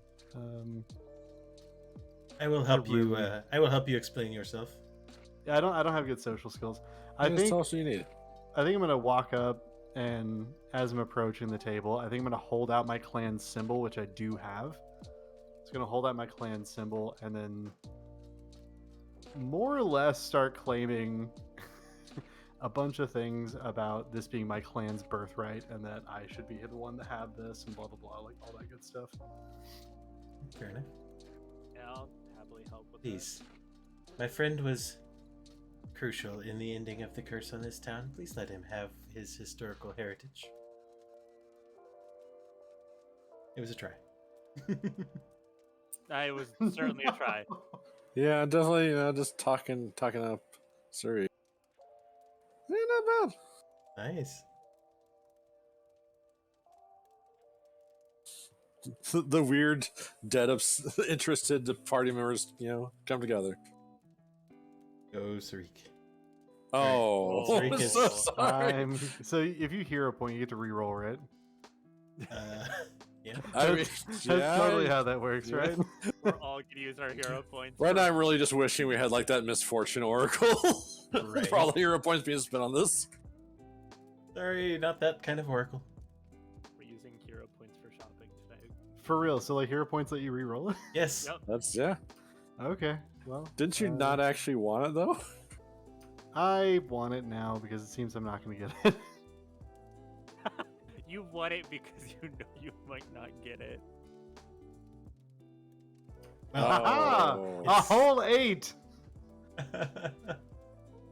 I'm just. I mean, literally you thinking, improved by sorry, 400%. one art, please. Yeah, exactly. I walk in just. Puts 2 coins on table. Just the fucking little kid meme. What's really funny is like no one would understand the clan symbol, so I like to imagine since this didn't work. Sarik walks up with a symbol that nobody has any fucking idea what it means, and it's like super worn out and faded. Like they have no idea what's going on. You're trying to literally do the whole Mando thing with the Boba Fett armor, just like the. You've I got need that. Just like no. Lone Star's medallion that nobody can read. Exactly. Like nobody cares. Like they're just like, what are you doing, little man? Like where are you? Alright, so Greyark knocks out 3. Dev knocks out 1. That does leave 1 person still. Yeah, so they pushed up to 2,600. You do got get another this. roll to try to push them out if you want a bit above them. Absolutely do. You all And can aid in that one as you. I have a question. What's up? How does charm person work? That is They I get a have a will kill. save, and if they fail, they go from whatever they are to they friendly to you. Well, So here's as the question, I how illegal is that? as I understand it, looking at my spreadsheets, that would cost us 25 gold for me to potentially scroll of charm person this man. I think that would be a exceedingly hey. bad idea. Why scroll? I have the spell. Yeah, so do I. Oh, It that's just feels super like it's illegal. It is quite illegal, but Okay, fine. We won't do the thing. It's fine. Okay. Look, Um, I will. Being illegal ever stopped me before. I no, will we shouldn't do the thing. There's only one of give them left. the other person sad puppy dog eyes. oh my Holy god! shit, those are the I'll give saddest them- puppy dog eyes of all I'm time. giving them angry puppy dog eyes. I said, imagine Charge suddenly looking like a little actual like puppy. Please have mercy on my 2 puppies and their eyes. Oh my! Dev looks innocent. Hobbs is on fire. Sarik is Most- like, no, seriously. The most burly looking like Paul Bunyan of an Osirian man looks at them and is kind of like, oh, but I really need like I need a good drinking, and then sees he's like, I've never seen a sad dwarf before, and just walks away. One might say I'm the saddest dwarf. And it's like, all right, you've chased him off. Noise. Sold American. I'll take that for 2,600. I think that was their bid. Yeah, 2,700. 2601. Okay, 27. 27. All right, fine. It's gonna price us right, this guy. Nickel.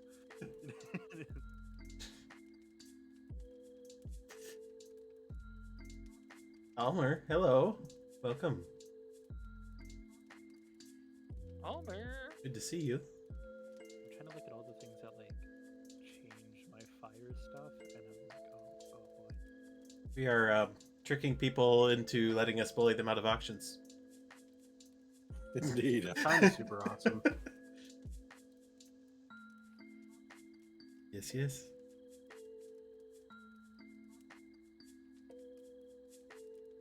As.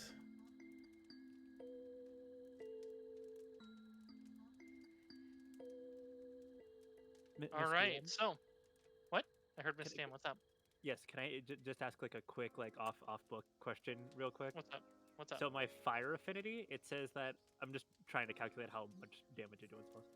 It says that my spellcasters with fire domain as their domain powers and spells at +1 caster level, and then my cloak is now another +1 caster level. Am I currently casting something at a +5 caster level or a level 5 caster level if it's fire spells?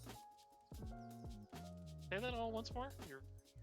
Ifrit spellcasters with a fire domain use their domain powers and spells at +1 caster level. Okay. And then my cloak gives me +1 to all fire spells. Okay. So am I casting all of my fire spells at level 5 caster level since I'm currently level 3? Oh, Aren't you level where'd your 4? birth level go? Aren't You you should level be 4? I knew that. Haha. Go on. I just don't wait, I think I just didn't change Somebody in somebody's chat. Let me get some Fs. Let me get some F. Fs in Yes, chat. F. Yeah, I know, That's right? confusing. Imagine I was like, forgetting why you did you lie about leveled. it? I was like, Cricks. what? Why didn't he? I was sitting here like, man, did he multi-class? And I was sitting here like, that's what confused me. I'm like trying to figure it out. Yes. I totally knew that. Yes, Koala, they Ah. stack. They definitely do. Okay, cool. Thank you. I mean, do you have a fire domain as a thing though? Yeah, I've been fire domain. Okay, I wasn't sure. Did I roll for my hit points? I thought I did. Did we level up last session? Yes. Yeah. Yeah.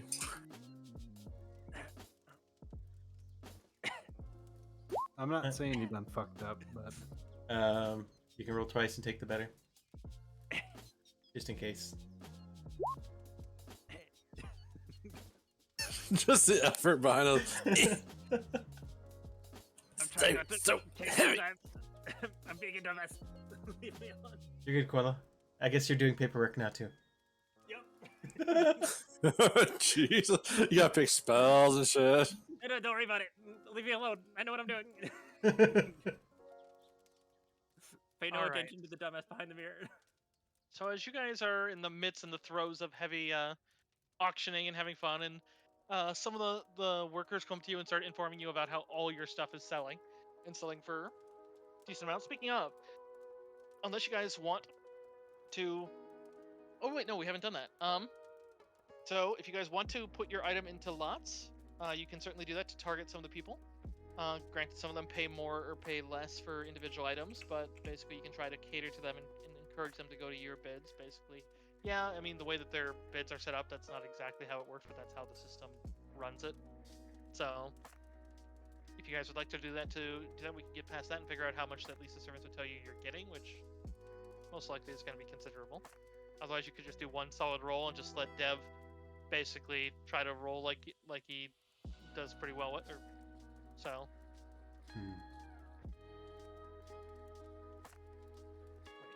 Dev's a he, right? She. I misgendered of my character. It's alright. Correct me if I misgender. Sorry. I am fluid, so I'm used to getting both, so I don't really notice. I'm used to getting both, and I hate it, and I should be better about that. And I'm stupid. Ooh, Homer. so it's Yay, it's not done or perfect yet. But I'm aware the dock is still a hot mess. Here you guys go. It's okay, I'm also a hot mess. This is That's not true. done. It is not like I still need to get the focuses and holy symbols, and then like trade in items and a few others. But like the weapons, the armor, the scrolls, the potions, I'm still getting wands on there. Do you have another? What do we do? I put it in Mummy's Mask. I put the actual like spreadsheet I've been working on. Oh, okay, cool. Once again, Nope. is not finished.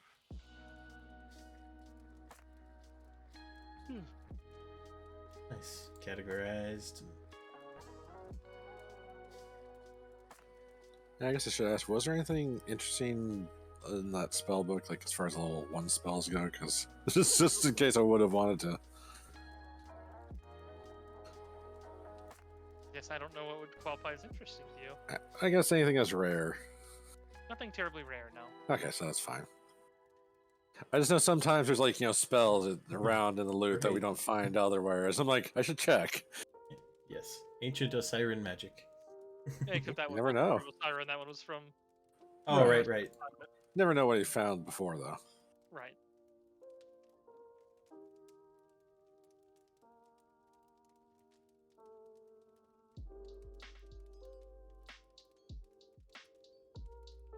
Well, I have to admit that with all the people that were mentioned, I don't remember what they're all looking for.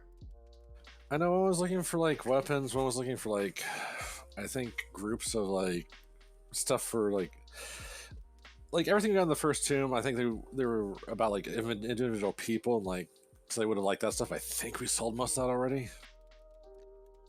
Yeah. And I don't remember the rest. Well, I'm using the items from the one guy that we found. The True. One like documents, one wanted information about their previous or their family history or something. It's vague in my brain.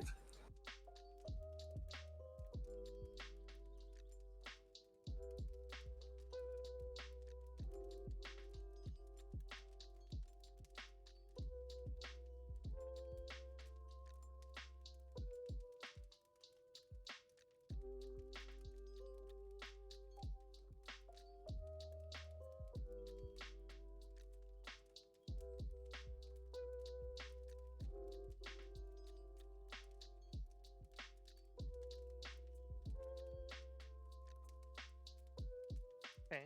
Once you guys have that, though, let me know. Indeed.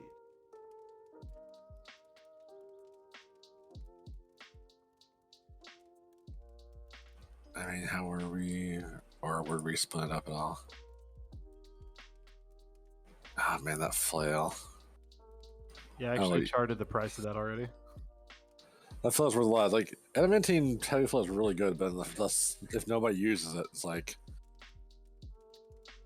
Well, I mean, yeah, I just threw it on the loot list because we haven't, like, nobody's really claimed it yet. Yeah, obviously I'm not using it.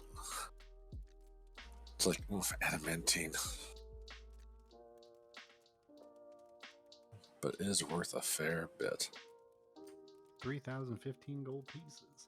Yep.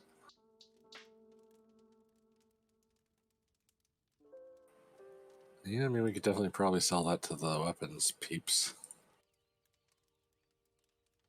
Otherwise, I don't really know how we would split these things up into different thingamajigs. The only stuff I really wanted to like separate out was the collector items, like the ones that I don't have a set price for, because like they're meant to obviously be for like specific NPCs. Right. An example being like the scroll tubes that have like private ledgers, correspondences, speeches, and stuff like that. That we found in I don't remember the name of the mummy. We found it in one of their sarcophagi, and then That's probably we good have, for like- the guy that wants info and such. yeah, and then there's also the River Osirian set that we got. That was pretty crazy. It's like a magical set thing. We could probably sell that to a collector if we wanted to. There's also the Fine Silk Noble clothes. There was a map tube. The wedding dress. For the wedding dress. There's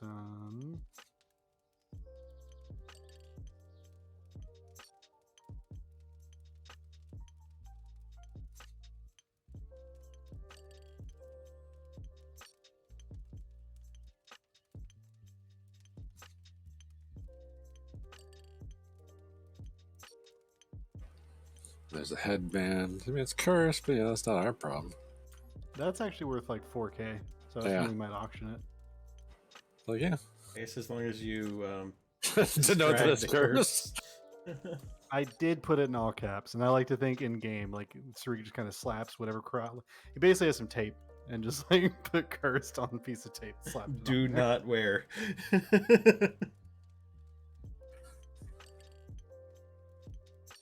I think it only does that if you die. So as long as you don't die, you're fine. I but thought do you you can't care? take it off.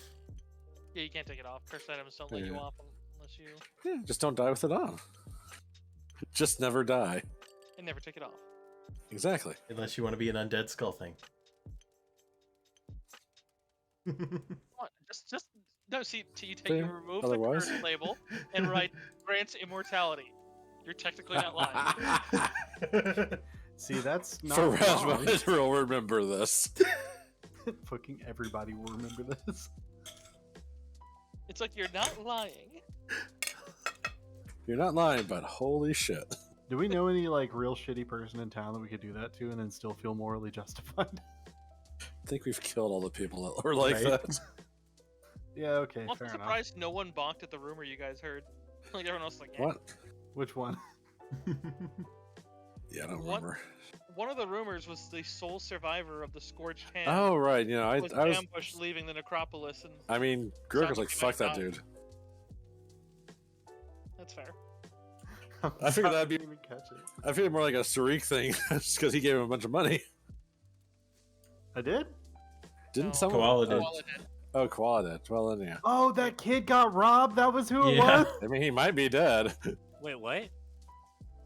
That kid got mugged on his way out During of the- town. During the rumor rolls you guys did, one of the rumors you guys got was that the sole survivor of the scorched hand had been attacked and left for dead in the necropolis by miscreants. So you don't even know if he's alive. Motherfucker. Yeah, that's something to look into. They had Very- kind of wild. I'm gonna kill a bitch if I find out who did it. I didn't say anything because, like, he was the guy who killed the Showers. I was like, yeah, fuck you. I didn't put together who it was, to be honest. I've been like deep in Well- a spreadsheet. Well, yeah. If would I have heard that, or like would? That was You literally the told me? rumor you rolled. Oh. Hmm. You know, I gave him his chance. It was actually Griark. No one.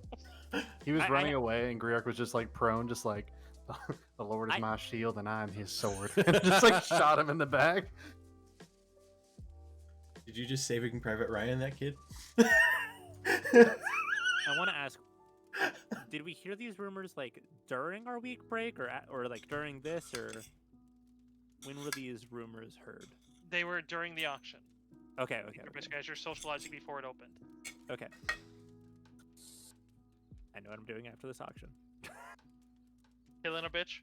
So Hobbs has Uh, just been yeah. fuming the whole time. That's why you're intimidating everyone. Yes. You just see someone bidding. I recognize that coin. You robbed the kid. Just like the fuck. Did you rob him? Let me smell your breath. All right. You guys haven't figured out what you're gonna sell because the game kind of. I'm gonna be sitting here a while. I think. I guess I could hand wave it as long as you guys make a mark in the thing of this is the stuff we're selling and here's the new loot. If we move on, it's just kind of need to know. Yeah, we can't get. Sorry.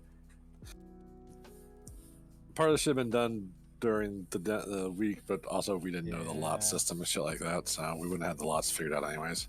Right, but if the loot was at least figured, we could have at least like I mean, the loot's all here. It's just we don't know what to. problem. You could We're easily, just I trying can to get you the value at the end, and I can just be like, it's an auction. I don't need to tell you Oh. what you're getting. If you say here's what we're selling, you just tell me and I hand you the money at the end. It's Oh, like here's all the gotcha, money gotcha. you got. So that's why I'm sitting here just like waiting for the. Okay, well, all the stuff that's like super duper valuable that like we should probably auction, I did already chart down on most of it anyways. Do you have a price for Greater Cloak of the Assassin though? I couldn't find it. I don't You know need like a- what that was. Can I say again? You don't need a price for stuff you don't have the Okay. value of. Fair You enough. just Sorry. literally just if you don't want it, just tell me, and then we'll Okay. just. The There's not prices for items that didn't exist in this time period, so it's like. right, Yeah. right. Should probably sell pretty much all of the armor. Yeah. Yeah. And the clothes. I mean, yeah, pretty much like most of the stuff can just go. I mean, Nox useful to hold on to. Should hold on to the thing of knock. We should probably hold on. I think we might want to hold on to that spell book just in case. Nock and Halt Undead would be very good to hold on to, even though they're worth a bit. But because I figure we're gonna run into locks and undead. What? I also the shield because it lets me talk to Tomb Guardians. True. Keep that shield.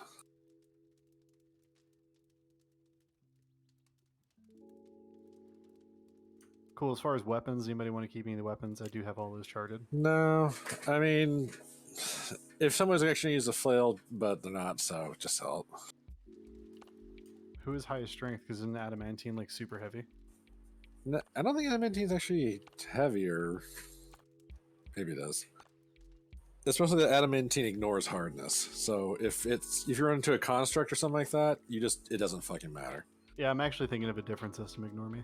I'm not proficient in it, so yeah. Neither am I, obviously. Mm, Sarik's the not only one my that holy could weapon. possibly use it. It's not its holy weapon, so yes. Hey, We don't have the means to melt it down to something else. Cursive. Do you remember a long time ago we talked about that Valkyrie god, the goddess? Yeah. What was her name again? I don't Okay, recall. never mind. Sorry.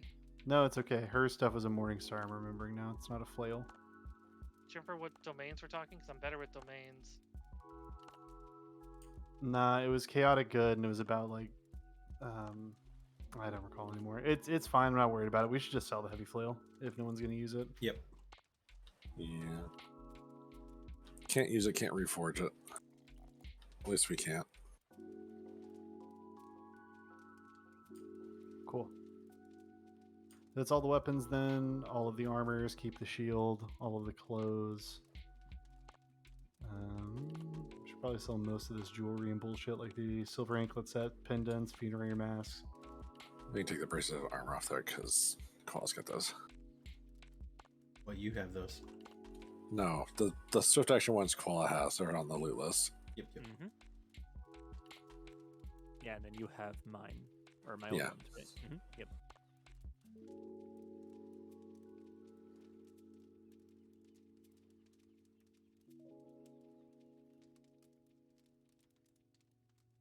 Sorry, still push talk. Cursive, I'm sorry. You say you need just like a lump sum? Oh, she needs the items.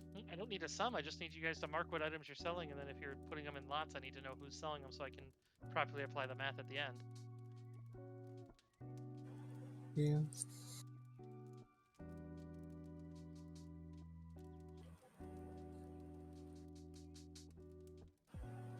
I mean, you can just take the stuff that we're not selling, put it on a different tab, and then say we're selling these tabs here.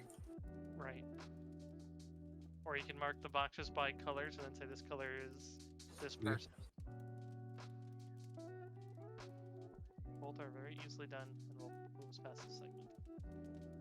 All right, so bang it out then. Selling all the armor that we got on there, selling all the weapons. We were keeping the knock, scroll, halt, undead in the spellbook. Yeah, it's not even ancient, so they probably won't care about it. I actually can't add this sheet, but Yeah.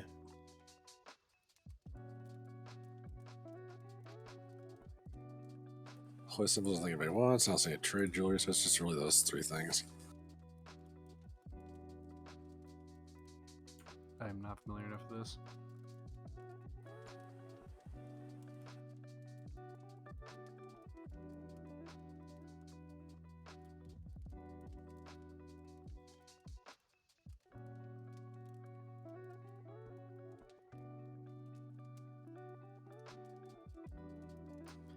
Okay, cool. So we're just doing all the armor's weapons. And then everything... Okay, so everything in the armors tab, everything in the weapons tab. Add the wedding robe and the noble clothes.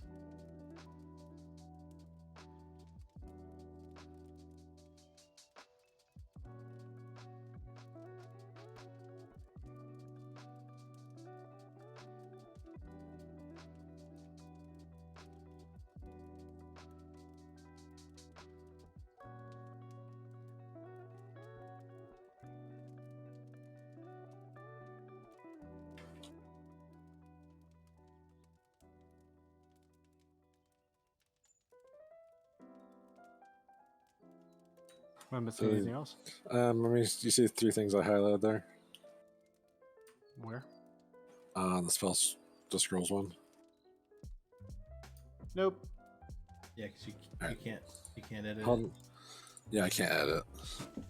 The spellbook, the scroll knock, and the scroll halt undead. Just like mark those with a different color. Should be a little paint bucket thing up the top near the font color. So you said spellbook, what else and what else?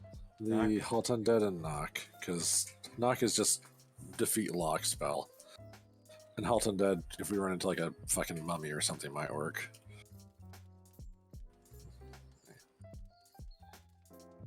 Cool. I still think we should keep all the potions. We definitely should keep that dual-headed wand of Cure Light Wounds and less restoration.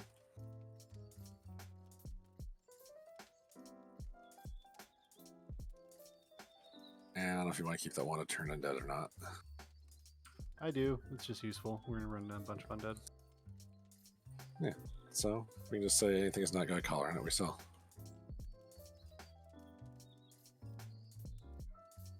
Okay. Because I don't think any of us need those holy symbols. Actually, that black and gold holy symbol, do we know how much that's worth, Sky? No, What not did a yet. holy symbol? I couldn't hear what you said, Sky. Anubis. What's a holy symbol? What is it a holy symbol of? Of Please, if you're Nethys. asking a The question black to me, and please do the not. black and gold holy symbol of Nethys.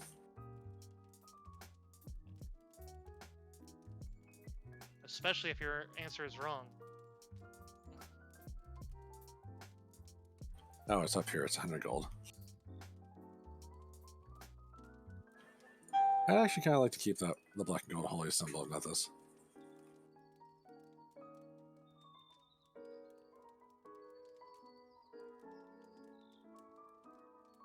Okay, I think that's everything. Thank you for the boop send. Welcome to the stream. Hope you're having a good night. Listen.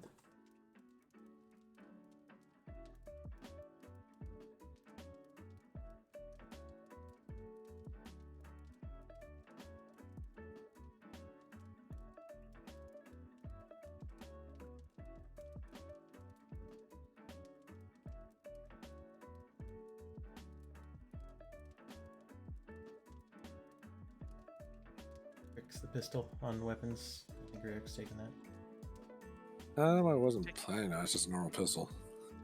I would say if you're taking an item off the equipment list, please delete it. Cloned items are the bane of my existence. Oh, I missed Prince Thunderflare and Mother Nocturna. Thank you for the follow. God damn it, how did I miss those two? How's that not working? My Your primary overlays- notifications are not working? I.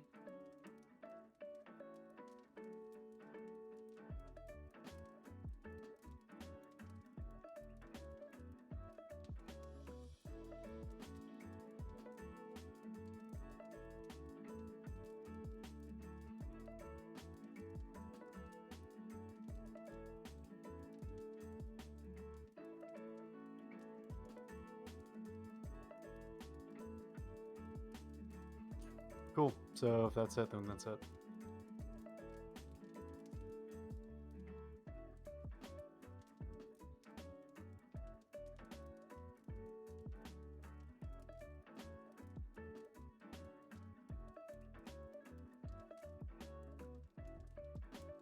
Okay, if you haven't set, then I'll be addressing it at the end and figuring out money as we go along. So.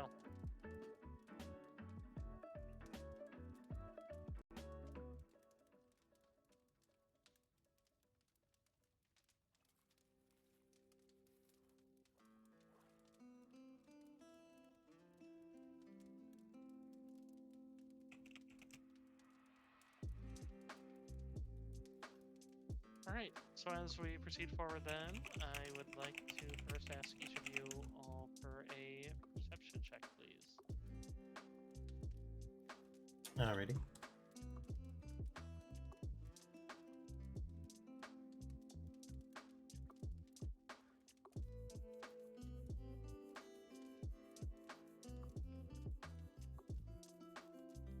I see everything. Are you seeing the music? Maybe. Dev and Griark, you're aware of, as the auction is still going, and you can hear some people chirring about, you guys are getting some decent reports from some of your servants as far as your lots that are selling well. However, the interesting bit that you hear out is that there's suddenly a very frantic pounding at the door to the auction. And what now? Hard to hear it over the din of everything, but you could definitely go investigate or draw attention to your party for it. Yeah, Yeah. I'm gonna like just tap Surik and Hobbs and be like, hey, something's going on. Yeah, we can go over and check it out. Yeah. Freaking Hobbs, are you going Mhm. over? Yep.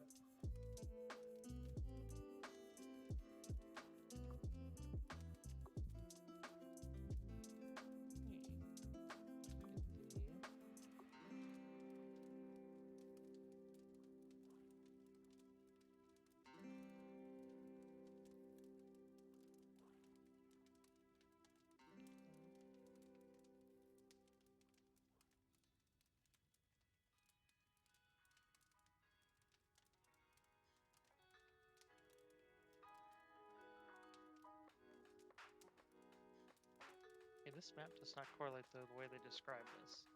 Let me see if I can find a different map. They describe it as a multiple room with multiple areas, and this is a very small map. In any case, I suppose it's doable. So, as you guys move towards the front door, you'd hear more pounding on it as it's one of the servants of the two. There's two human women kind of just manning it as they kind of look at each other, and they kind of motion to a guard that's kind of making his way this way in case it's worse. But as the one goes to pull open the ring to open it, you'd see as she pulls it open, and there is just a swath of undead that just begins surging in. Ooh. That's a no good. You would see as the doors themselves collapse inward. As the first one's even opened, it begins to collapse inwards and reduce to splinters as the majority of it pulls the masonry down with the as it's a utter horde of what look like zombies that seem to be piling in. Worse yet, they seem to be. I mean, there's a good number of them coming in, but I mean, it's noisy in here. Not everyone's even noticing as the guards immediately start shouting alarms, but over the din of other people going, not everyone's even hearing it. I mean, do I have time to do something? Yeah, if you have something you want to do, I'm just gonna fire a shot straight into the ceiling to get people's attention. yeah, I imagine that immediately gets everybody counting down. I'm gonna see if I can get the GM copy. Yes. Yeah. I imagine that quiets everyone down as they hear the others screaming as some of the other guards are trying to shout to everyone to evacuate to any door that's not the center. And I will just flip over to a different map here. Getting spicy. Okay, this one works better.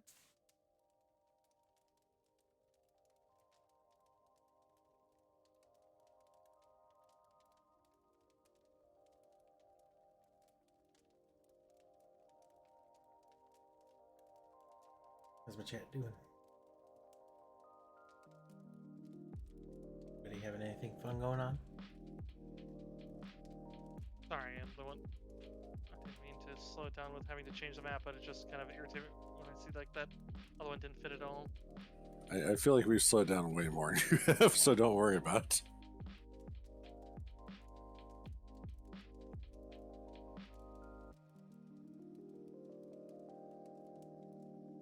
Alright, but you guys can make out that the two women who are guarding the door, or opening the one who opened the door and the one who was just kind of near it looking quizzical, both are currently being crushed by the door, but there's also just a horde of zombies coming and shambling in.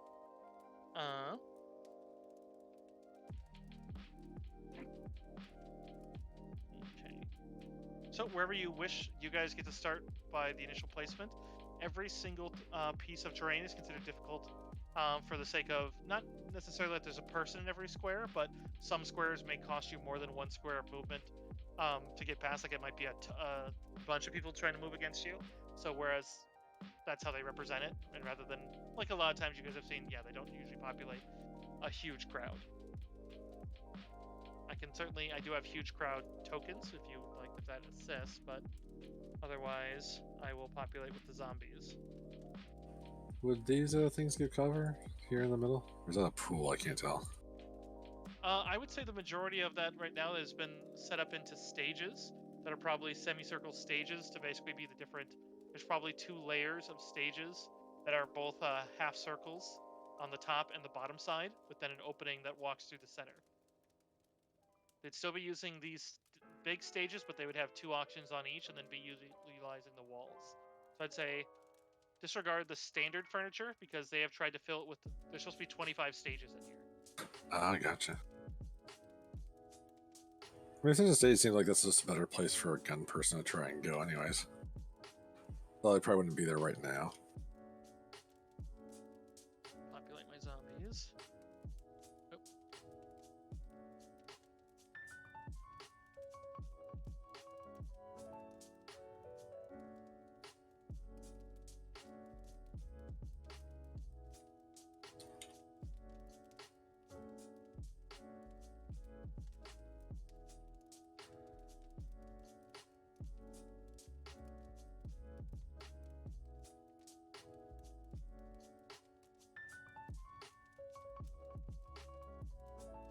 You guys did call each other over, so I'd say you're probably.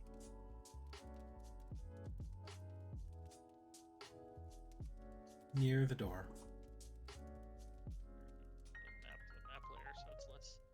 And then we will shrink the squares properly.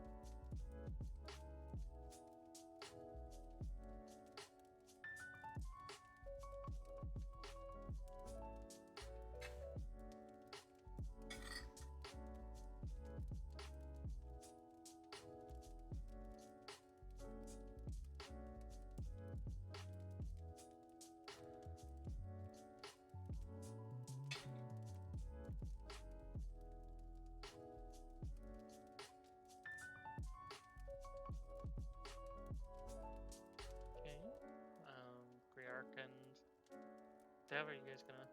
I'm already out. I mean, not Kirk, excuse me. Sarik and Dev.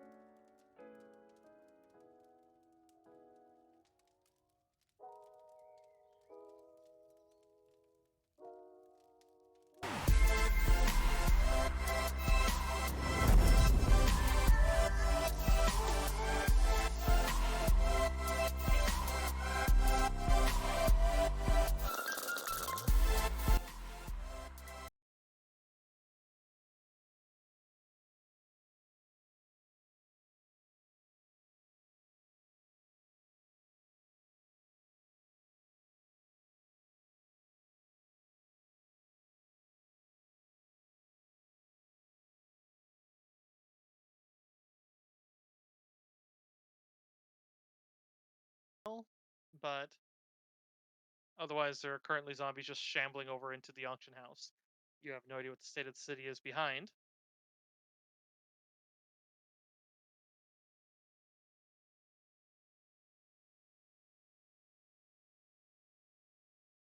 Is a no good. But basically initiatives between you and the zombies. At least these zombies. There are zombies coming in through other entrances currently that you can see the guards engaging. These are basically the ones that are you guys are dealing with, just so you understand the stakes. Okay.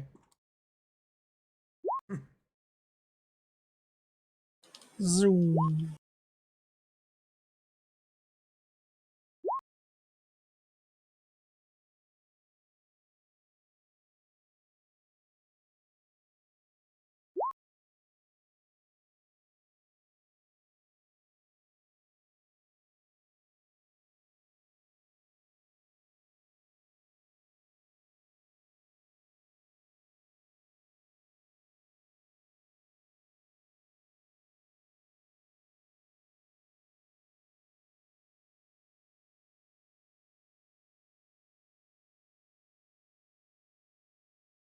Okay, so zombies.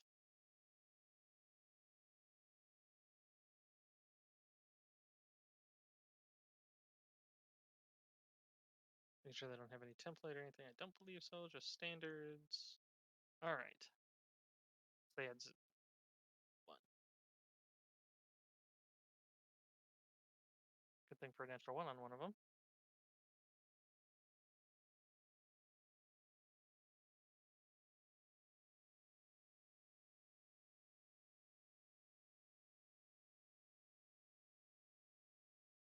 Okay.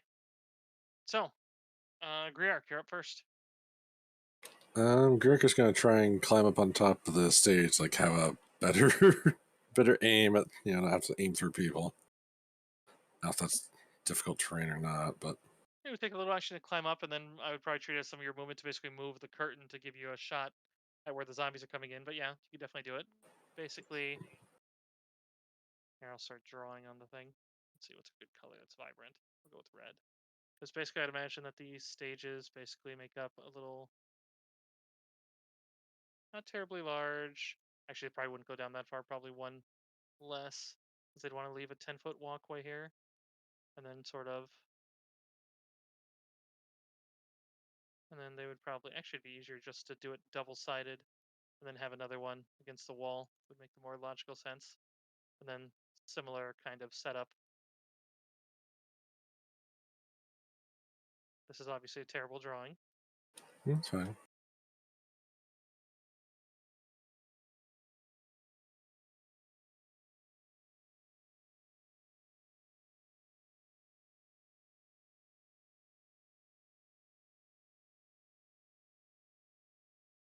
Like so. So they'd be double-sided, so they would be able to use both of them, and then, if that makes sense. So you could easily climb up and obviously reposition if that's necessary for you guys, but Yeah, just gonna climb up and then just gonna try and take a shot at the first zombie I see. go for it. Not a lot of damage, but that should probably hit. That'll certainly hit. Which zombie? Just like this lead one here. Okay. So applied then. Yes, my turn. Yeah, the bullet sinks into him.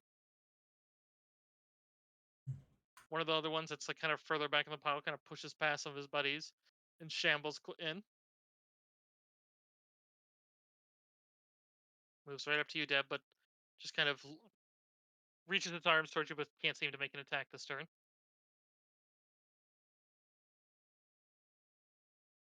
Streak. Okay.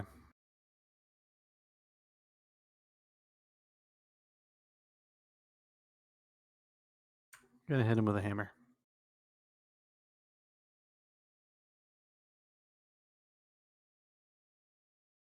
You gonna wreck it? Yeah, you manage to hit him. And he kind of recoils back, and his head, you hear a little bit of cracking bone. And then he just kind of turns back towards you and just. Cool. That's it for me.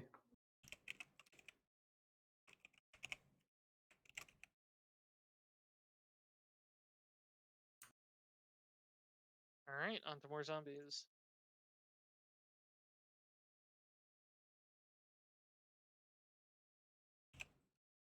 This one also is going to shamble over towards Streak. It triggers the attack of opportunity as it comes a little bit around. Triggers from me. Yes, from you. Doesn't, even though it could probably move all the way around and be utter tactical. Oh, that's going to miss.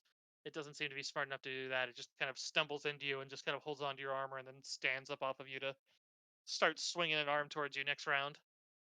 But another one also moves up. Also cannot attack.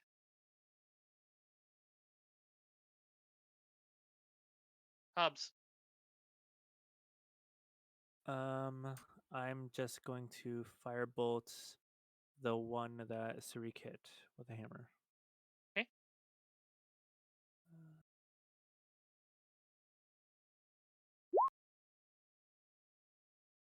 Probably gonna miss. Yeah, unfortunately that whizzes past him and hits the wall. That's it. Dev and Char. I'm going to tell Char to defend me, and then I'm going to see.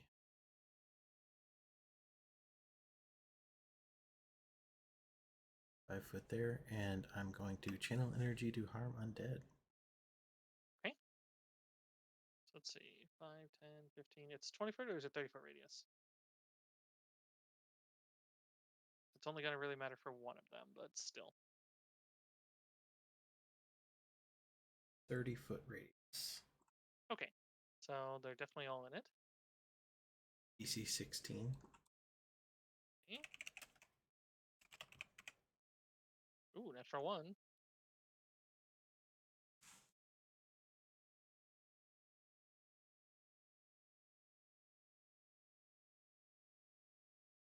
And damage. Success, failure, failure. So the last two for 10 damage. And then the second one, which is this one here, just incinerates some positive energy. Good. And then the last two, which are these two, take 10 positive. And then the other ones will take 5.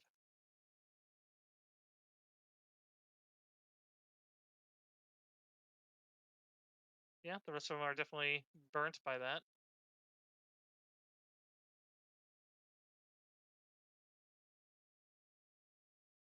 Yeah, then I guess Char's gonna move up here and try to bite. Yeah.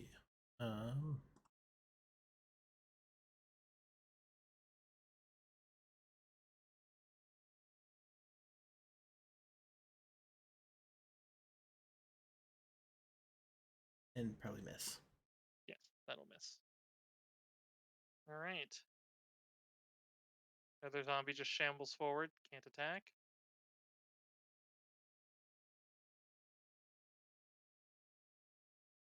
However, these ones can. This zombie is going to charge.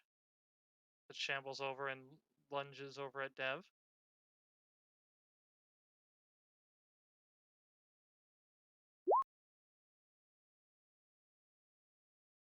So that's going to be +6 at 20. AC 24. Okay, so that one misses. This one over here. Let's see. Straight line 1, 2, 3. Yeah, he could get there. So he is going to get over there.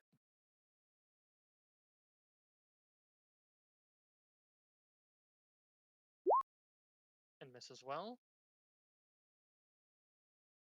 And the last one.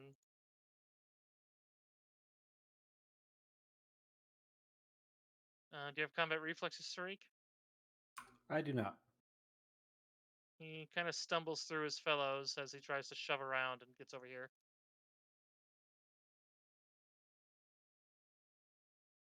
Just kind of surrounding you with their moans of hunger.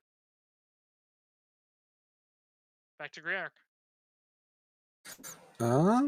Yeah, reload, and I mean, fuck, that didn't really seem to do as much on the zombies, so let's see, where is it? I'm gonna burn a first level spell to put fire on my gun. And then just shoot this one to the left of Dev.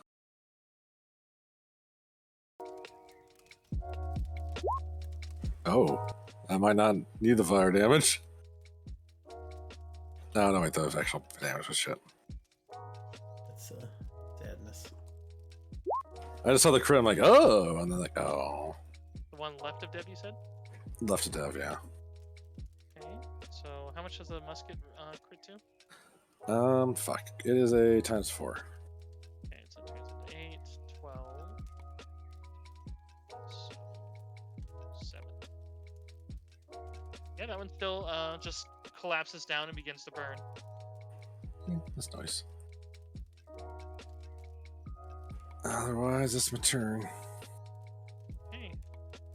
The one right here had moved up on Sarik, despite the fact that he just took a blow from Devin after the hammer blow, just kind of retracts its jaw and then lunges towards you, Sarik, with a slam. For 20, not natural. 1 second.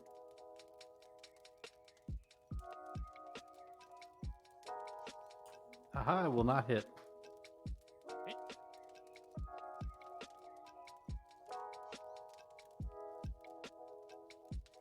And that's its turn.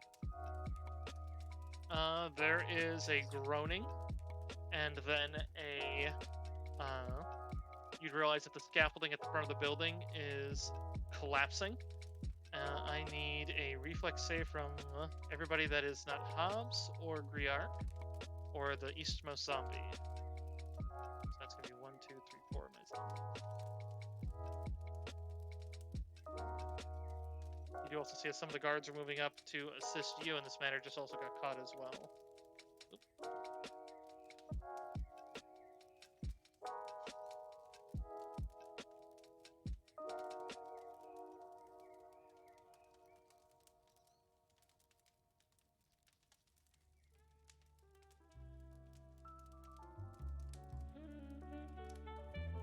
So, Sarik, I need a reflex from you as well.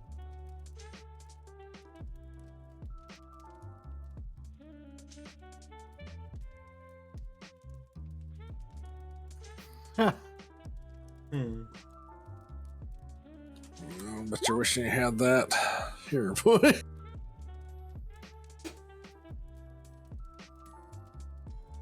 Alright, so this zombie is pinned but also stops moving. This zombie, Dev and Char dodge it entirely. This zombie is pinned and stops moving. This zombie is pinned and stops moving. This zombie dodges it. Dev, or not Dev, excuse me, Sarik, you are knocked prone and are pinned. Luckily it's your turn next, but you do know you gotta get free, or otherwise they're gonna get free criticals on you. You also take 11 points of bludgeoning damage.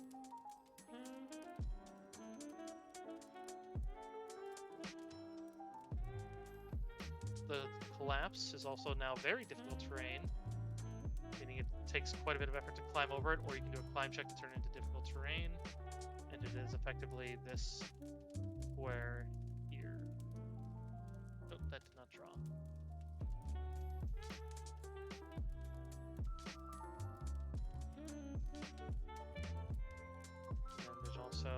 now 4 civilians trapped under there. So what are my options to get out? You're pinned, so your only option is to either escape artist or combat maneuver to try to push it off of you. Then I have to combat maneuver. Okay. How do I? I will say you can try escape artist. It's just because it takes a move action instead of a standard. So it basically allows you to do 2, but if you want your move action left, best to do that second because it's literally just your dex then. My dex is gonna be god awful, so it's like I could try, but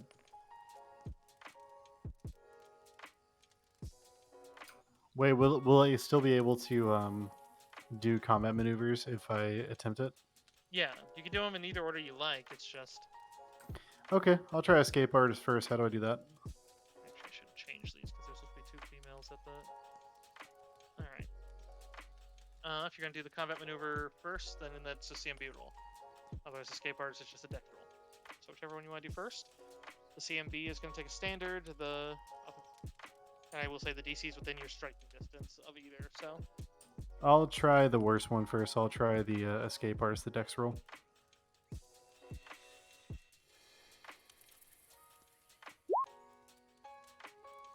Oh, okay.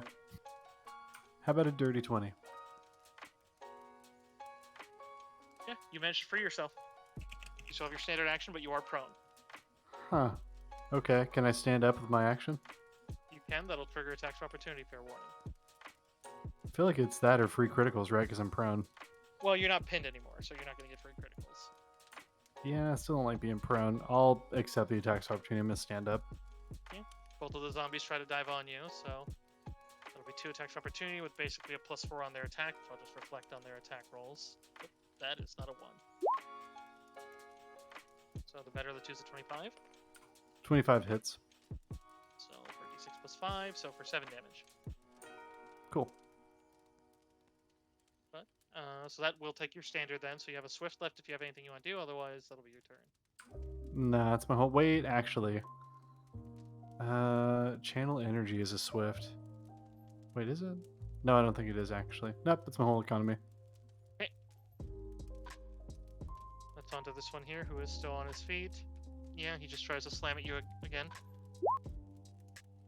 However, that's only going to be a 19, which I believe misses you. Yep. Excuse me, a 20, but still. My Hops. AC is 21.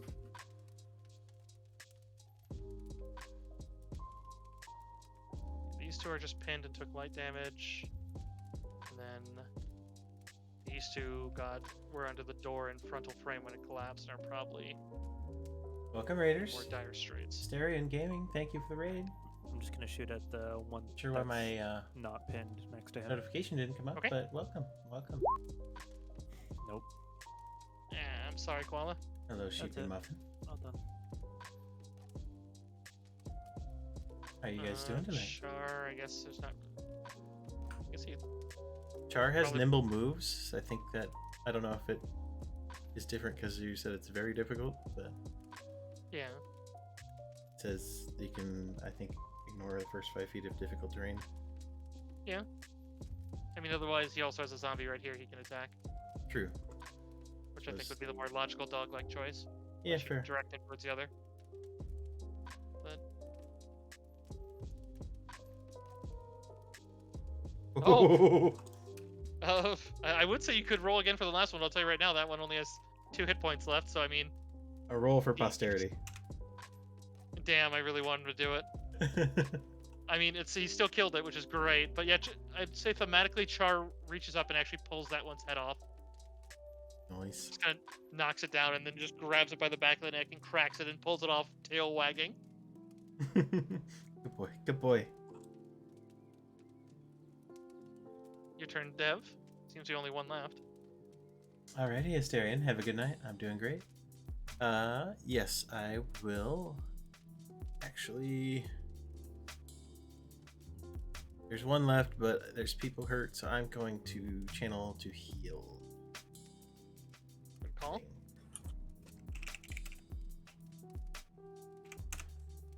For a whopping 3. Well, They've only been down for 2 rounds, so that does wake these 2 back up as they start trying to pry themselves out. Yeah. Yeah, to make sure to mark down that healing. Anyone with damage. These ones are also healed.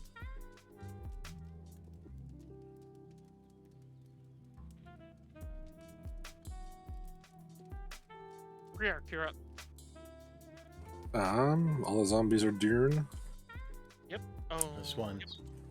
There's 1 zombie up. Oh, then I shoots.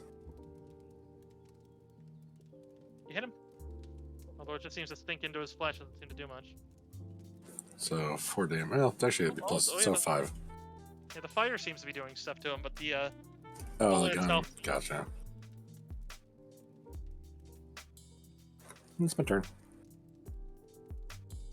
Can I keep like an ear out, see if there's anything else going on? Well, I mean, it was going to literally start on initiative count 20 here, so at first nothing. As you go, okay, it seems to be like everything's, but then suddenly you hear more screaming coming from the right exhibit area. You would see a couple civilians that are running out this way that seem to be getting chased by what look like severed hands. Anyone in the party can give me a knowledge local.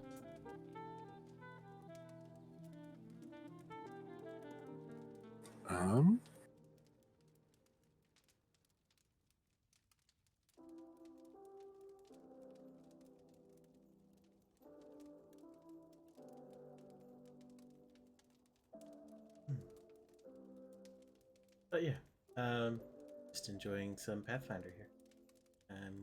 Hopefully you had a great raid or great stream. Okay. This was a more of a reminder one from the early flavor of the campaign. You guys, there was a mention of a pillar of, I think it's called the Pillar of Regret. Let me double check. A pillar of second thoughts that the market has in it.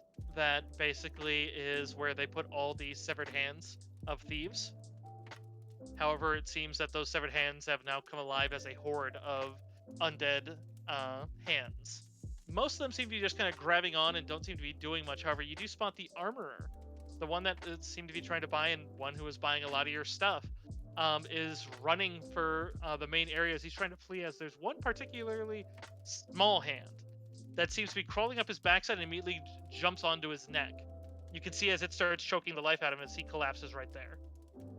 As he is basically brought to suffocating in the first round.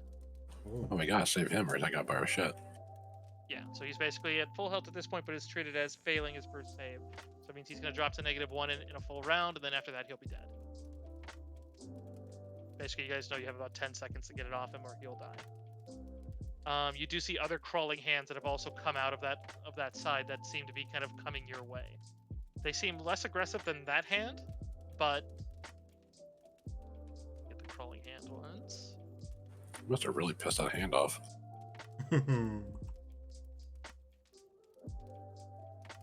Maybe it was a thief in his shop. Maybe.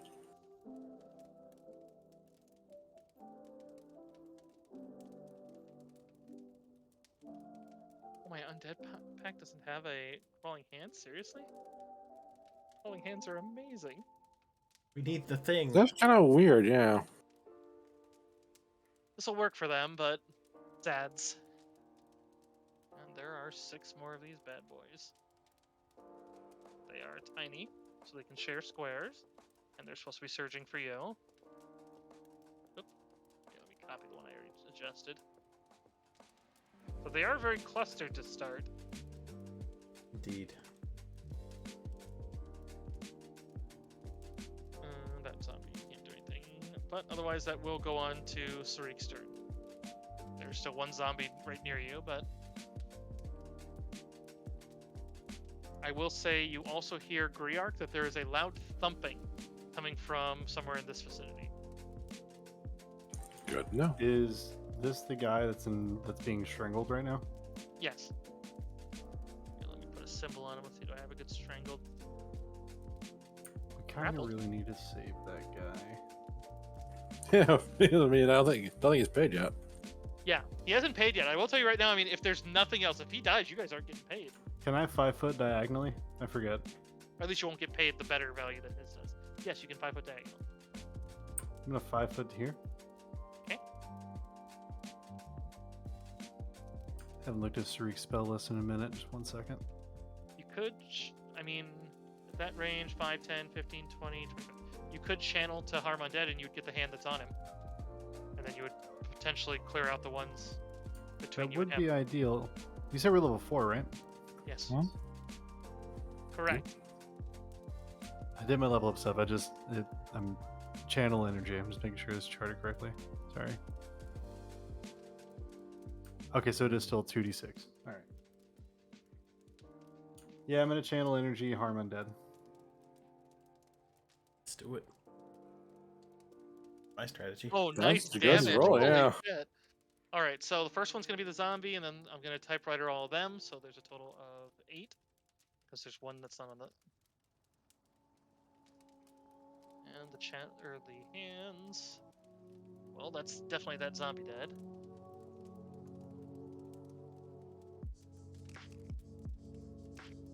Your channel's amazing, especially in a. Horde of Oh, yeah. undead, you say? Yeah, I kind of wish I would have given Sarik more charisma, just for the fact of more channels.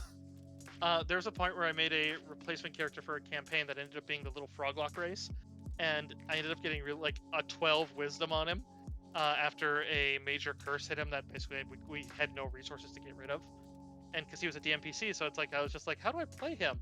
But he had an amazing charisma. He was like a 24 charisma, so it was just like, and this was before the Oracle came out, number one. And so he just had all the channel feats. Extra channel was every feat that I didn't have something for, and he just did everything with channels. And then he had a little ability from a deck of many things that gave him a really nasty poison if he touched you. So I basically just would charge him into battle, and he'd start high-fiving the bad guy. He's like, high five, dead. And that was also a roleplay moment I got Seth with. I literally was like, hey Seth, you just won the battle. He offered you a high five. Seth high fives him, and I'm like, all right, give me a fort save. He's like, you motherfucker.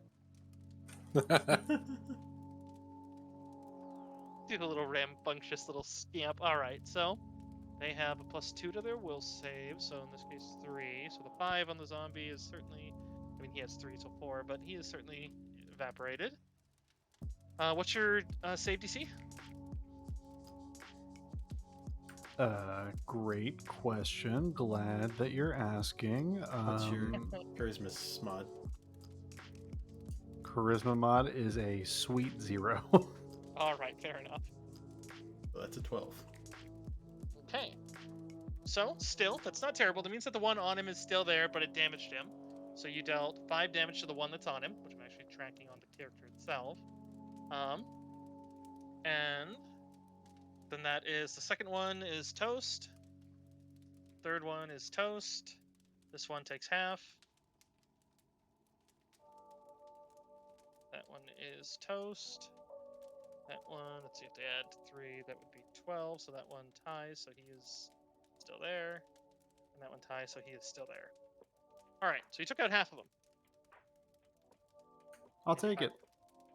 Oh yeah, and you're not no longer prone, so let me take that symbol off you. All right, and you 5-foot step. Did you want to do anything with your move action? You can't move since you moved, but I mean, unless I can burn it into a standard now, I'm good. all right, Hobbs, you're up. There's no way I don't have any sort of ability that lets me cast an AoE spell and not target specific people, right? Have That you is meta just magic? quick meta magic. That Yeah, I don't have that.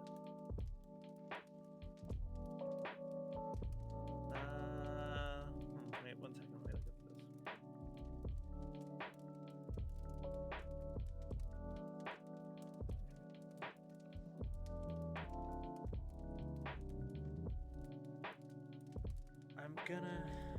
I guess I'm just gonna try to firebolt the one that's specifically on his throat to stop it from killing him. Because I think that's the only thing I can do without incinerating him along with the rest of them.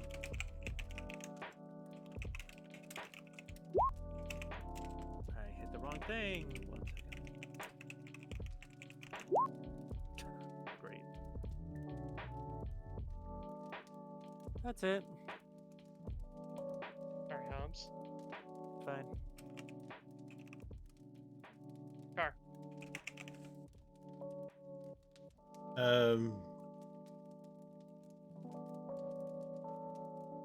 I'll order him to guard that guy.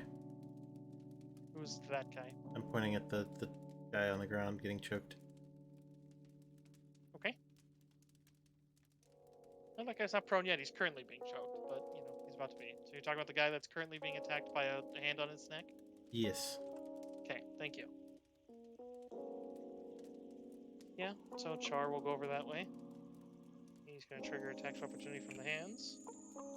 So he'll just pass right over them.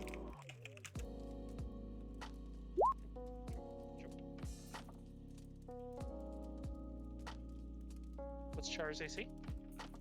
15. 15.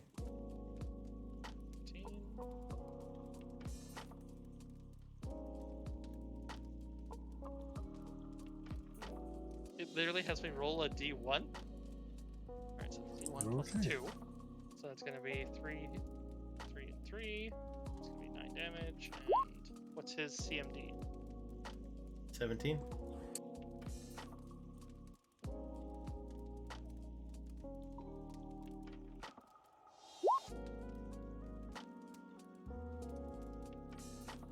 There is a bit of a pitiful yelp as Char is grabbed by 2 of them and actually pinned to the ground as they start choking him out. And he takes 9 damage and is beginning to suffocate. Fuck. As all 3 of them manage to land their blows and 2 of them manage to grip.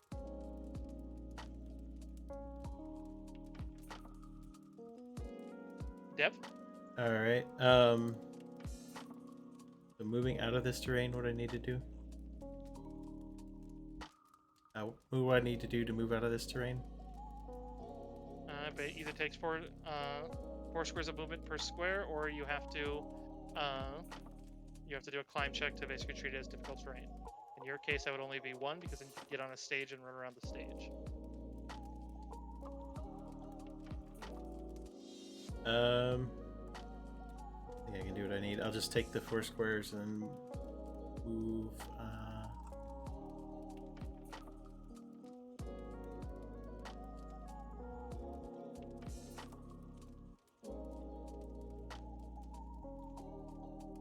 That'll be good enough. And I will channel the Harm Undead. Do it. So let's go ahead and roll, and that's 4 of them.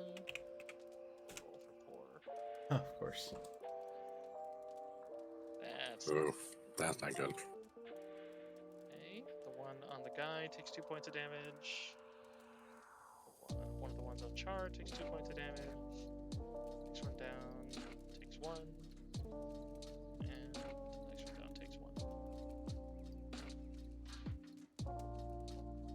Griark. Do you have anything for a swift tickle? Not really, no.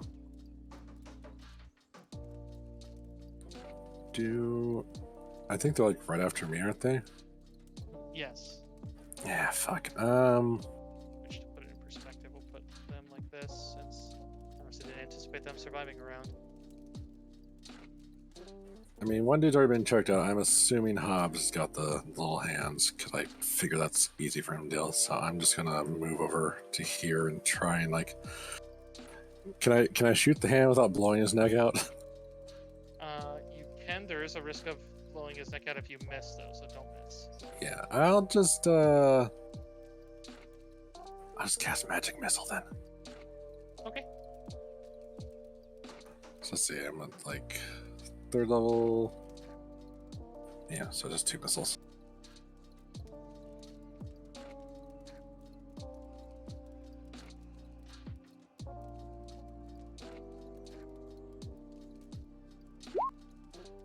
Yeah, so 7 damage. 7 damage. We'll free the one off that guy's neck so he stops suffocating. Just be like, I heard some weird thumping from like the northwest. Yeah, probably as he hasn't even fallen down. He's like, I can go that way then. As you do see as he goes to pull out his longsword. Yeah, which his turn's right after yours then, so now that he's freed, he's helping you out. Yeah. Then he'll cross over that way.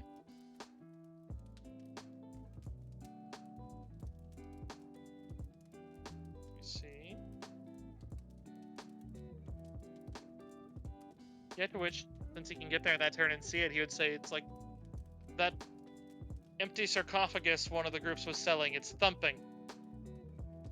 Ah, fuck.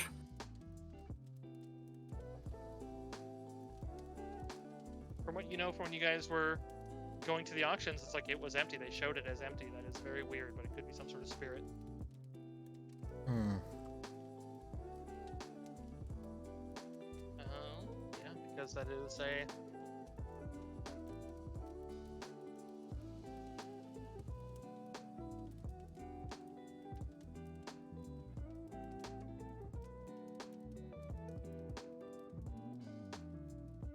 Let's see, so the hands...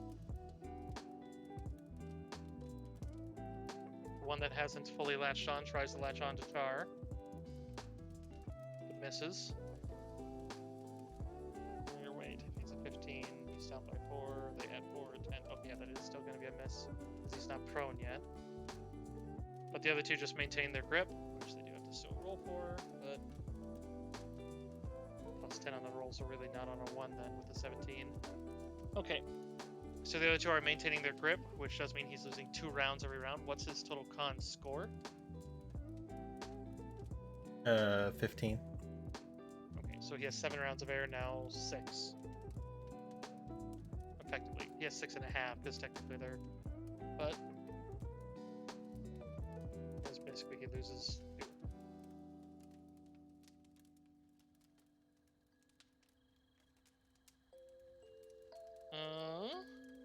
We're back to Sarik.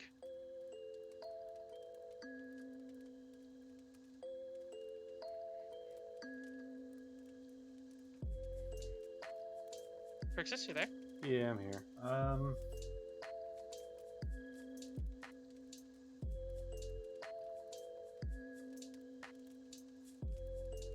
Is that guy dead? With my... Okay. Oh, we got him up. Okay. The one that was being strangled originally.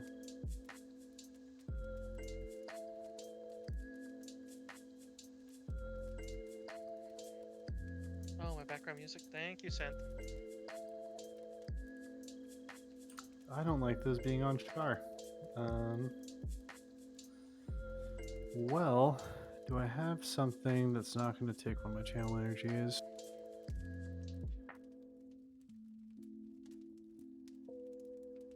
Let me know, Synth. Is that better?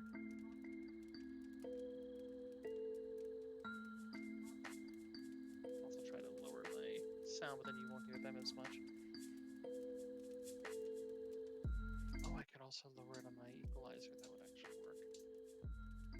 I'm actually just going to go ahead and channel one more time to harm undead and try to get those hands off of Char. Good call.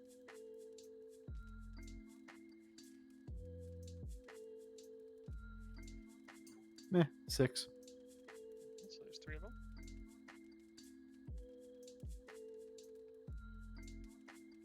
Fail, fail, fail. Which? Something I forgot to note, not that it matters here, I do have that Undead Crusader perk I keep forgetting about. Her feet. Yeah, I've been I keep applying it. forgetting about. Oh, okay. Ever since your hammer blow on the first zombie. Because, yeah, you guys have been facing their DR on every turn, so... Yeah, that manages to eradicate all the crawling hands, and you seem to have at least a moment's rest. Although the thumping is still just intensifying. You do also still have people buried. These ones are moving, those ones are moving as well as they're trying to extricate themselves, but it seems to be, I mean, a good 400 pounds of debris that's fallen on each of them, so it'll definitely take some time to dig out.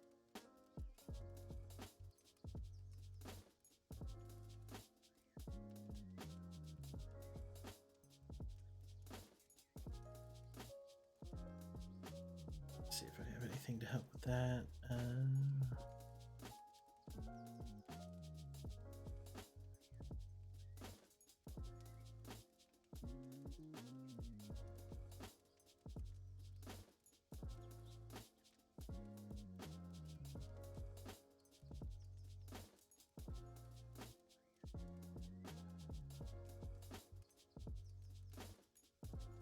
I'm gonna move up to Char and cast a Cure Light Wounds on him.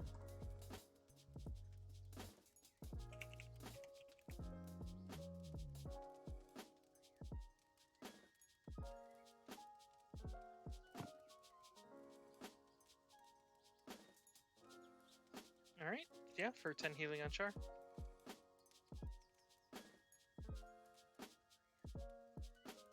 Hobbs, did you want to do anything in the meanwhile? Since Dev kind of jumped turns there a bit. I thought we were out. Sorry. I was just gonna head towards the where the banging sarcophagus thing was. Okay. Where exactly is that? I don't know. That, I mean, I had pinged over here, so that's all you know is that northwest portion of this room. No. Well, I guess I'll start moving around. Are you okay, Koala? Yeah, perfectly fine. You sound very sad. When do I not? Quite often, actually. Usually you're more chipper. At least on stream. It's okay. I just want to make sure you're okay. I don't know how much movement I have because you said it's rough terrain. Not here. Only in the orange square. Oh, okay. Then I'll. I think that's all my movement. I think that was 30 feet. I'll use Oh, this. Do I have? Do I already have the new thing that I I have the bracers attuned at least, right? Yeah. Okay, then I'll use a swift action, move an extra 10. Okay. So I'll move over to here, and I'll maybe just see what I can see. The other stage is in the way, but you can see the other guy is looking as he seems to be looking, and it is actually where that square where I was pinging, where it's like, and he kind of points in that direction, and as he said, it's on the back wall. I can see, like, it's moving. Okay. I don't think I can cast a spell this turn, right? Not yet, no. Okay, then that'll be it. Okay.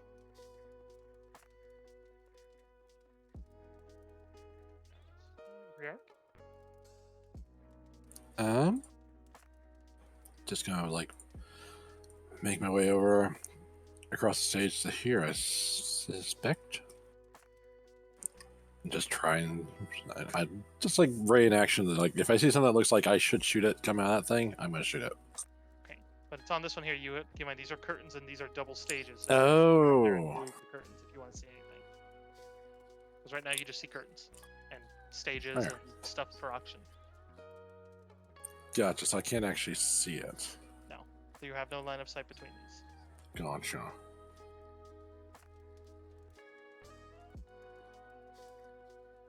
Not. I guess I'll try and. I have to like move the curtains here. I have to move the curtains here. I'm The confused. red sections are stages that have curtain sections for every 5-foot section that are all where they're auctioning items. So you Yeah. basically would hop up onto it and move the curtain in order to see out the other side. So if you wanted to move up there and do that, I would allow you to do that for your turn because you were only right over there. So that's not that much movement.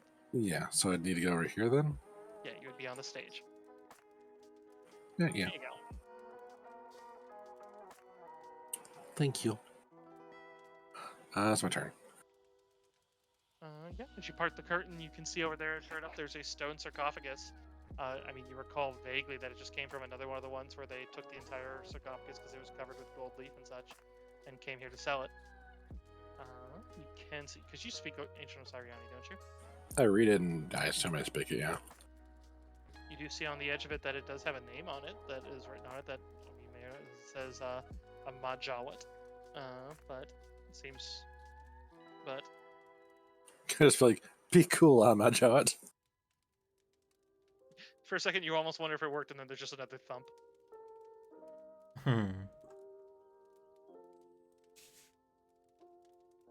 I tried. Sarik, what do you do for the next round?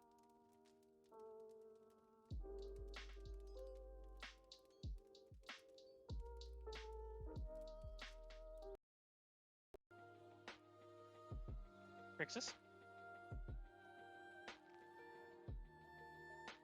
The zombies got him, guys. Lose the gabbo.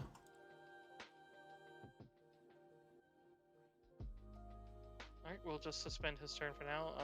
Koala, what's up? Do I have line of sight on it yet, or do I need to keep moving? I need to keep moving. I would say you need to move to, I mean, like the square next to the guy up there. Or you could just jump down over here too if you like.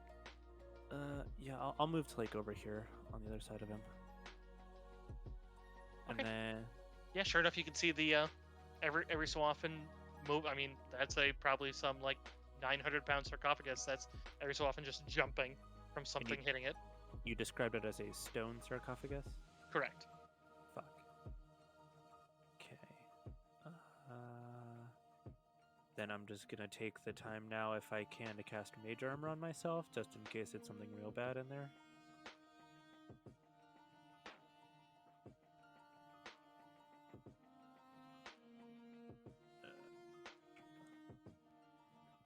And then I guess that'll be it.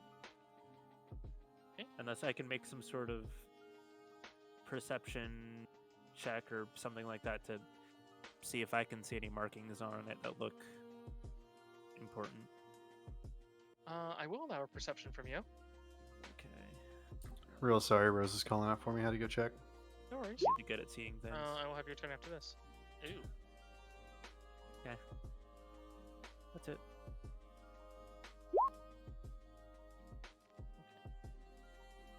Sarik? Based on what's going on, is it safe to assume Hobbs is near something interesting? I mean, they all are moving towards something interesting. However, Sarik, I will give you a perception as well.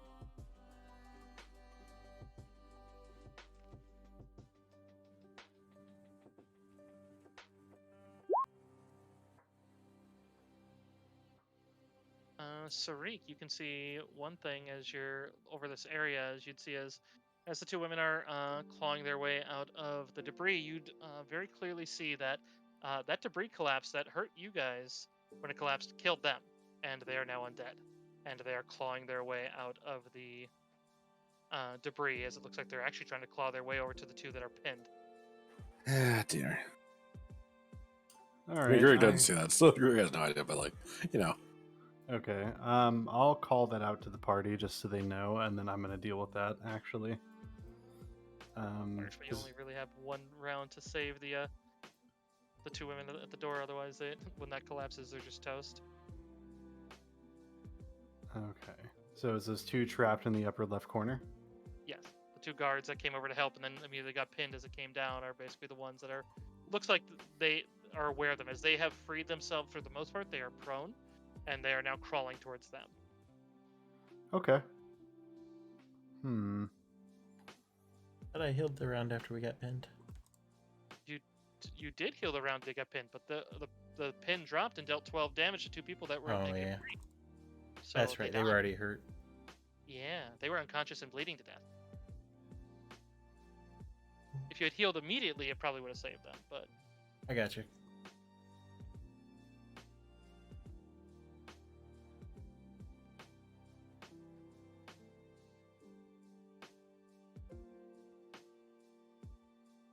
Looking at my spells, one sec.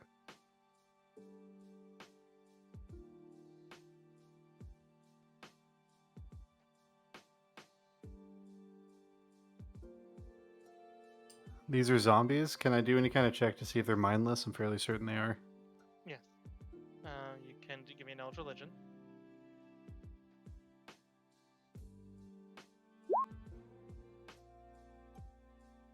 Yep. You would be able to recognize them as zombies. You can also recognize, given that your experience with these, that this actually feels of a very similar magic to, although not the same precise magic, of what you saw when you were dealing with the Festered Sun ones, which were basically Ka-risen zombies, where it's basically like a necrotic pulse. So it does mean that anyone who dies is probably going to get afflicted, which means this is very much a very infectious plague. Fairly certain that's come from the sarcophagus. I don't really want to do detect curse.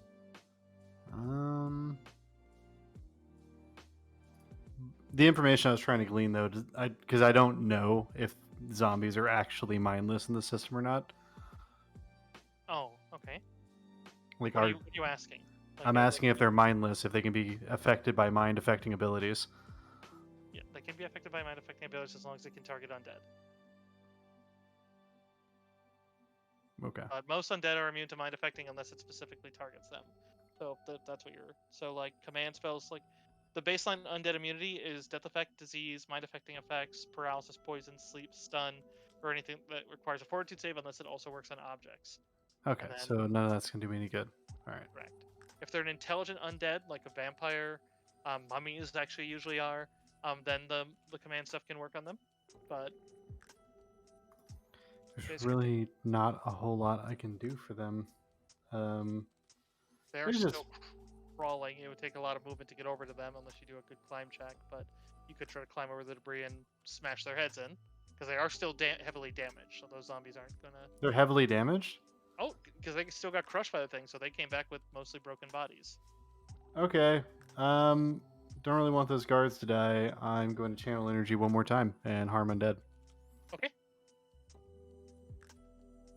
Go ahead and roll your damage. You can do it. Yeah, that turns into 5 damage because they both make it, but yeah, that will kill both of them as they both incinerate in positive energy. I'm super sorry that took so long. I didn't realize they were super heavily damaged, or else I would have just started with that. Yeah, very broken bodies. Even if they weren't in debris, they wouldn't be able to crawl, and they were going to have to crawl across very difficult terrain, so they were going to be moving 1 square at a time each. But Fair enough, but it's one less thing we have to worry about. Do I need to Oh, worry yeah, about those two being stable? those 2 are clearly alive. They probably just, I mean, they're still awake due to the heal, so they probably just see that and just are kind of like pulling themselves out to like over here now. All right, cool. So as long as they're taking care of themselves, I'm not going to worry about them. Yeah, they're wounded, so they're probably not going to be helping you in any undead fights right now. But they're just kind of Mhm. like, all right, enough of that. Right. Logistics of me running straight up the map through here. What's going on? Well, I was going to tell you guys at this point that was the only thing that was apart from the thumping. There's more shit going on, but the only thing that's time development is the thumping now. Which, if you guys want to, you could all converge there if you want. Because it's Yeah. going to take more rounds than you guys have left to do that. If that's what Yeah. you're trying to do, Sarik. That's exactly what I'm trying to do. I don't. Yeah, like I feel like the southern part of the map is now cleared out. So Yeah, it is less than a minute later that, sure enough, you would see as the entire thing kind of, as you guys converge, however you'd like, so you can arrange yourself how you see fit. I'm like, all right, I'm not on push talk anymore. I'm gonna get it closer to Hobbs and Griark actually. He doesn't get within reach of it, but the armorer does step up with his curved longsword ready. But he is kind of two-handing it a bit. But sure enough, you would see as there's a bit of a lurch, and then some, as it opens and staggering out,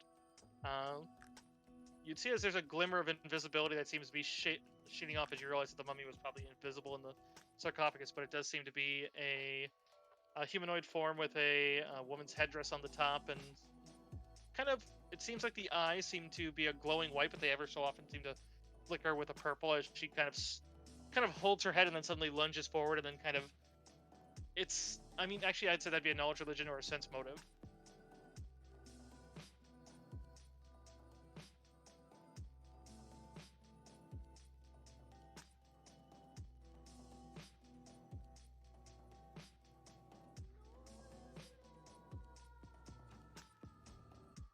Hobbs, were you intending to roll or no? Should Oh, yeah, sorry.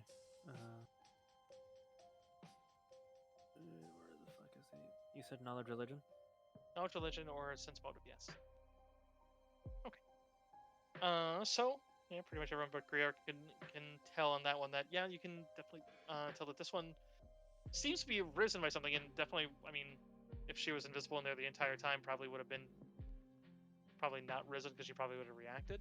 But in any case, you're definitely recognizing that yeah, that's definitely something that seems to be compelling that one, as it seems like it's actively maybe not resisting, but trying to at least expel that, as it seems to stagger and then suddenly lunge towards, in this case, it would probably be Dev, since they're the closest to it. But otherwise, kind of steps over, and even though it could 5 foot and attack, it actually just kind of, in its surprise round at 5 foot, and then just kind of holds its head and then just kind of glowers as the purple resets. As you can see, it clearly seems to be at every round it's affecting it thing.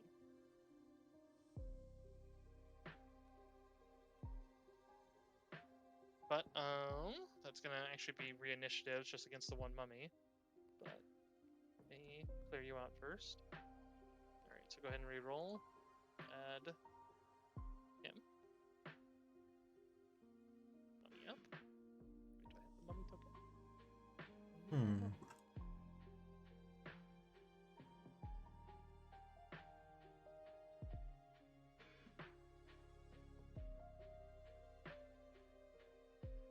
Picture out of the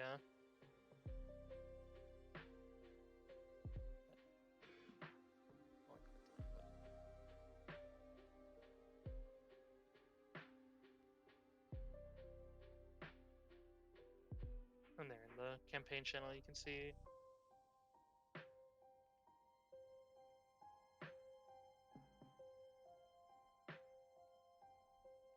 Yeah. Alrighty.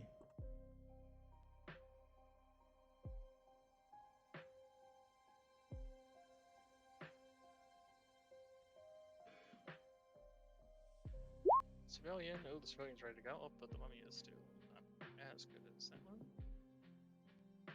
I have an idea, but it might hurt. That's ominous. It's going first. Ah. Not first. But, alright, so he got that, and the mummy, he died to it.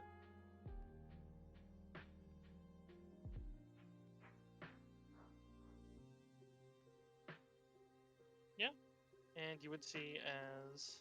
Let me scroll back, what was his name? I keep hitting calling him nothing. Menya the Whip. Menya the Whip does step up with his sword. Actually, wait, he is the whip, and so... And yeah, this one had 5 foot up to you and then stopped. But he's gonna move up after it, moving to 10 feet. He'll actually go for his whip instead and try to. Let's see, trip or an entangle. I think entangle might be wiser. Still might come for him, but no trip because he'll have to get back up. He'll try to trip her.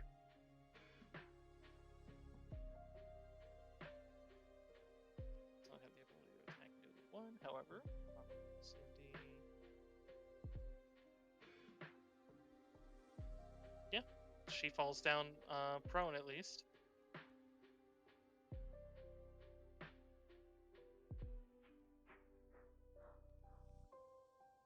Griark.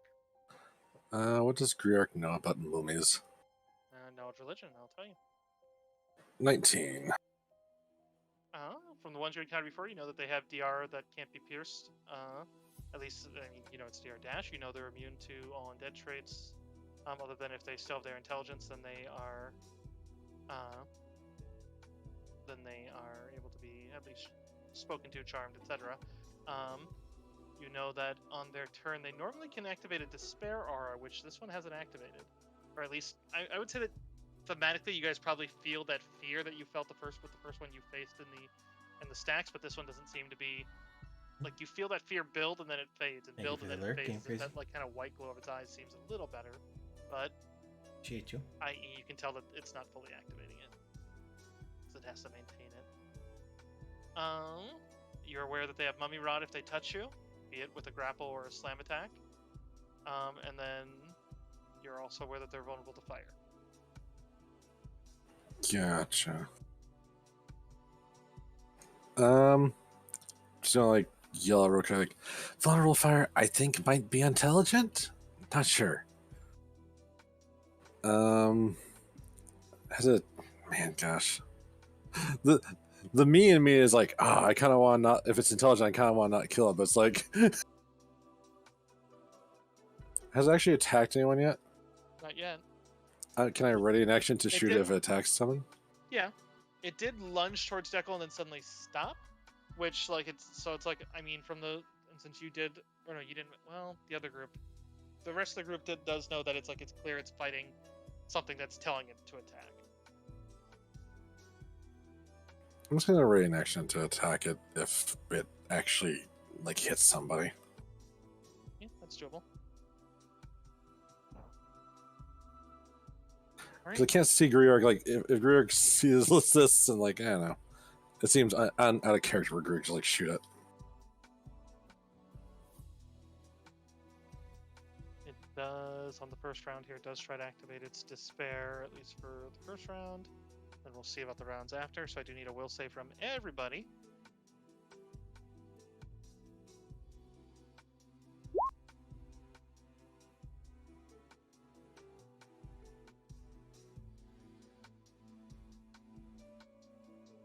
Griark channeling Lucian tonight. The high will saves and perceptions. Nice. Literally no one here is affected by it. No despair. Which actually does stand up and kind of just stares at Dev But then you'd see as as those white eyes turn purple again, and then she suddenly lunges at him. So that would be the Sure. God damn it. I don't know why. Lunges at her. But in any case, that would trigger your attack of opportunity, or not attack of opportunity, attack from the ready to attack. Yeah, regrettably. Yeah, might not hit. It's 12 versus touch. That'll hit. Oh, yeah, she's prone. Oh. No, she stood up. And Oh, she stood up. That's tough. Gotcha. It's a little bit damage. They were weak to fire, not vulnerable, so 3 damage. Yeah, it does burn some of the tar on her as she goes to lunge forward, but just swings an arm in a massive kind of swing towards him. Ew. Ouch. You're 25, yeah? 24. 24, that's certainly gonna hit. Quick, snort some of her. Liquor. It's 13 damage. And sure enough, yeah, where she strikes, your flesh immediately turns black. Well, I think you're a black-scaled kobold, but, you know. Yukishima, thank you for the follow. I appreciate it. Welcome. You can see me getting smacked by a mummy. That hurt. But it is your turn next.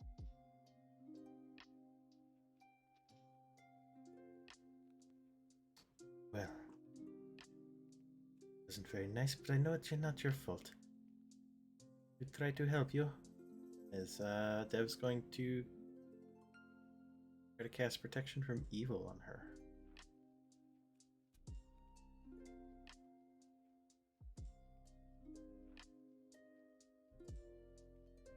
Okay. You gonna defensive cast it? Yes.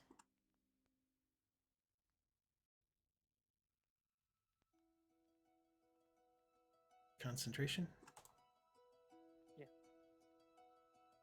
Oh, easily done. Alright, give me a melee touch attack. Oh wait, is that one a close or a touch? It's a touch. Okay, yeah, so I need a melee touch attack.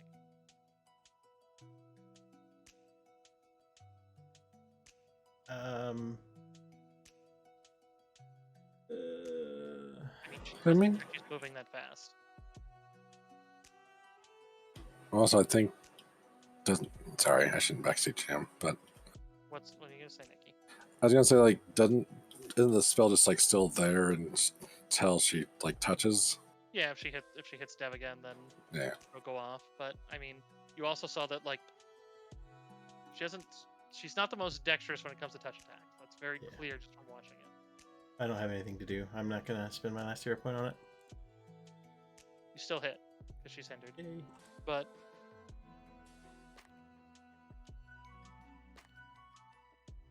yeah, which means she gets an immediate save against any current, and then since it's actively, or no, it's currently off right now. Okay, yeah, because it's basically, you can clearly see after every aggressive action there's a purple, and then the white seems to take over, and then the purple. But yeah, sure enough, on that it seems like the flickering does stop. I would just say that depends on what you guys all do in the next round, however, but there's probably a moment that after hitting you, like the hand just kind of recoils back. It's still kind of held up as if she's kind of watching you now.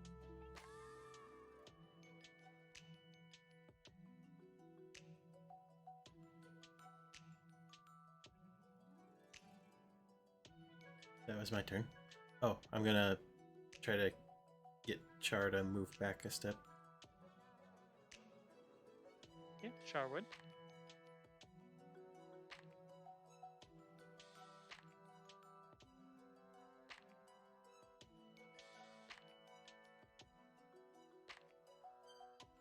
Alrighty. So I guess that goes on to the rest of you.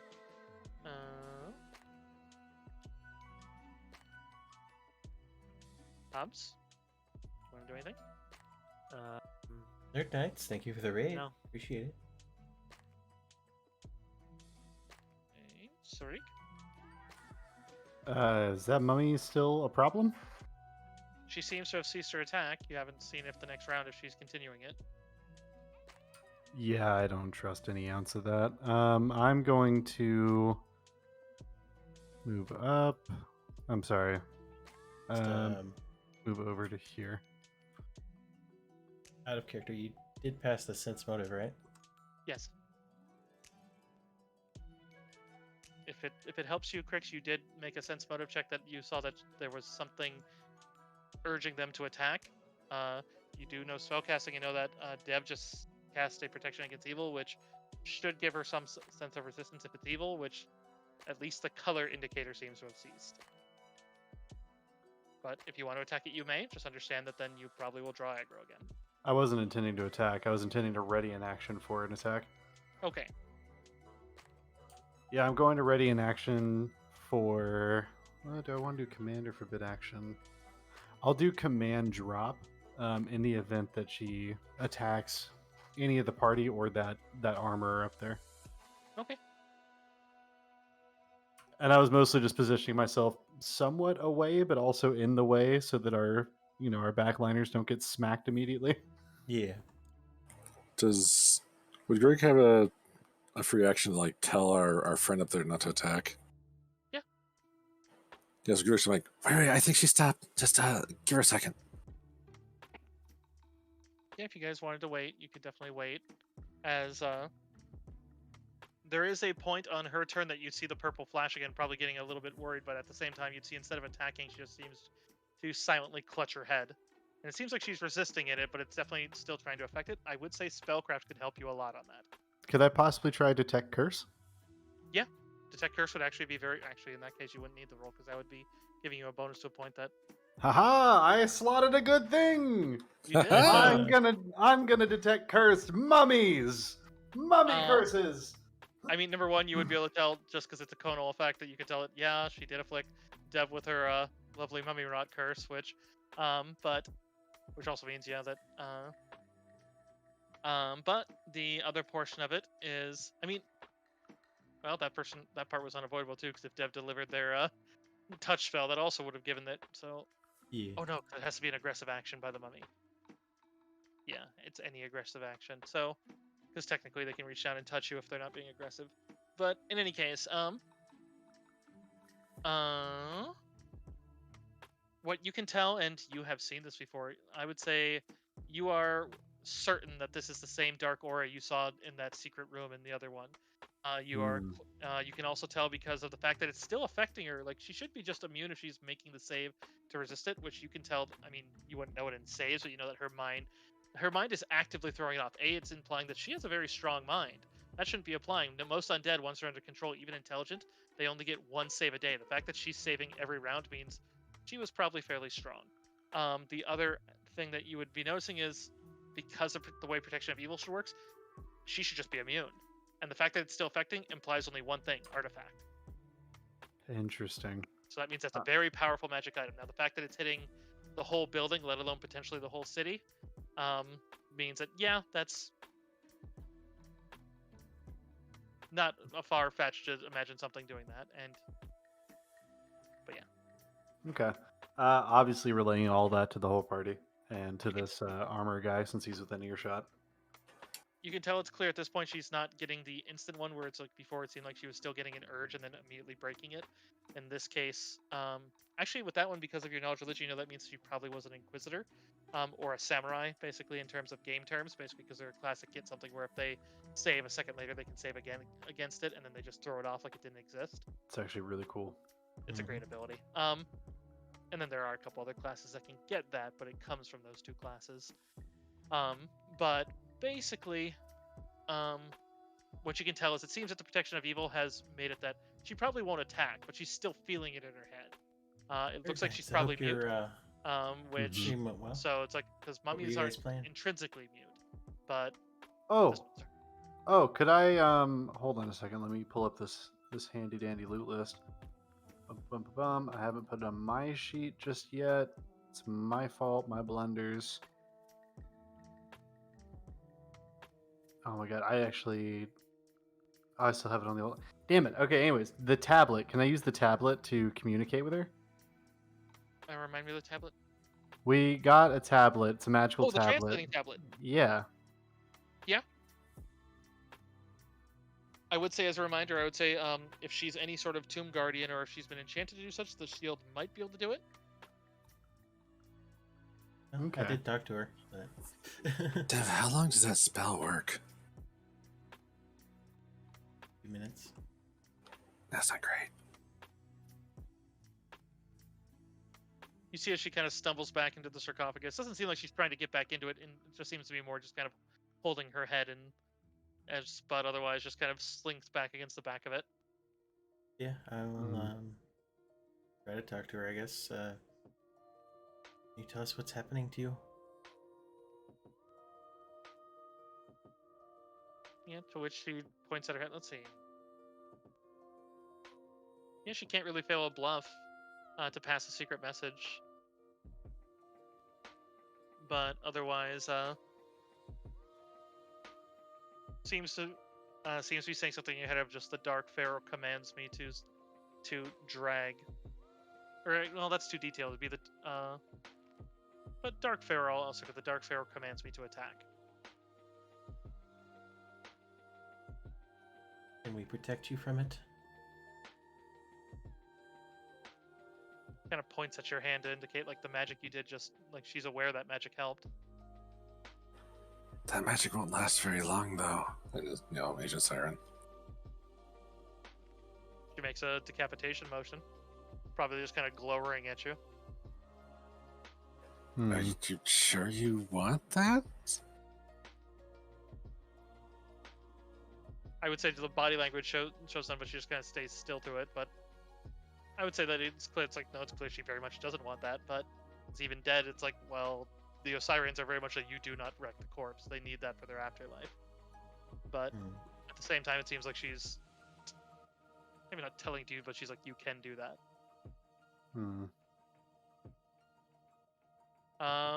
Mafti points. He's like, we could try to chain it down. She seemed to have issue opening it the first time. Yeah, we could, I guess, reseal her and chain it, and then hope that, like, once this is over, we can deal with it in a more peaceable manner. Because I don't think the Phrasmas are going to let her just wander. I do have one thing that could pop into your head that you guys might not be thinking about. I will allow you to roll intelligence or wisdom, one or the other, to potentially remind her. Oh, thank you, Grick. Fitting. Griark, do you recall what fills this building at the time? Not off the top of my head, no. People. What were the people here to do? Oh, search for items in the auctions, like help? I mean, you know for a fact that, yeah, there are items here that pretty much anything under the vicinity of 4,800 or 48,000 gold is probably in the building. There are plenty of magical items that you could probably go find, and there'd be a high chance that they exist on one of the chalkboards, and you could just... No one's going to fault you for taking it in an emergency and using it. Like, I mean, one thing that, because you rolled a natural 20, I point out is any resurrection. You could just res her. And it's like that's, at this point, she's a sentient undead that would either destroy her or pretend in a way that doesn't kill her soul, but Osirians, you also know that generally brings them back to life, but... Yeah, I'll agree. We're just like, all right, someone grab chains, but everybody else split up. Find any res scrolls, anything that might shield her mind, that kind of thing. Just find something useful. Oh yeah, if there's a resurrection scroll, either me or Greek could probably help. Can we just do like perceptions or investigation or something? Perceptions, yeah. Because basically this would be you guys know what you're looking for. The armorer will be assisting you as well. Actually, he'd probably be focusing on the chains. Coming in there, Griark. Yeah, Griark, we're rolling well. I mean, it's kind of fitting. What has happened to your dice tonight, Koala? What have you done to them? In the words of Batman, where are they? Where are they? His good ones are rock candies, and he's very hungry. You need to borrow my spicy dice. Actually, Koala's not responding. If I'm actually making you feel bad, Koala, I apologize. I'm trying to make light of it. You're fine. I did see a wonderful meme involving... Yes, what? I did see a wonderful meme involving the "Where Are They" meme, which was we'll just say a certain actor that lost their muscles. And it was just like, where are they? Nice. Anyways,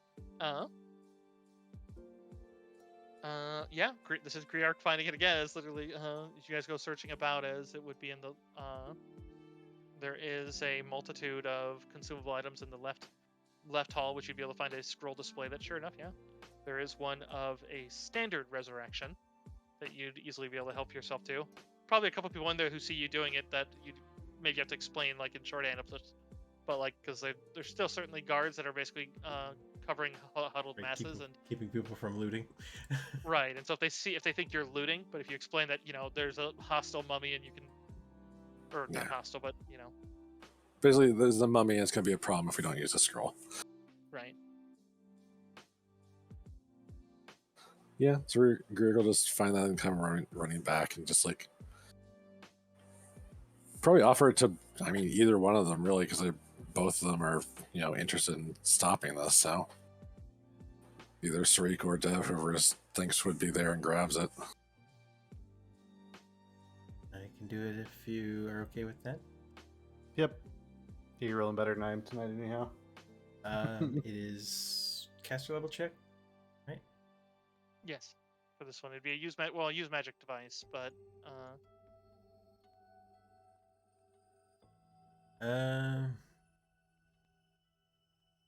Sarik, are you trained in use magic? Let me just take a little peeksy doodle.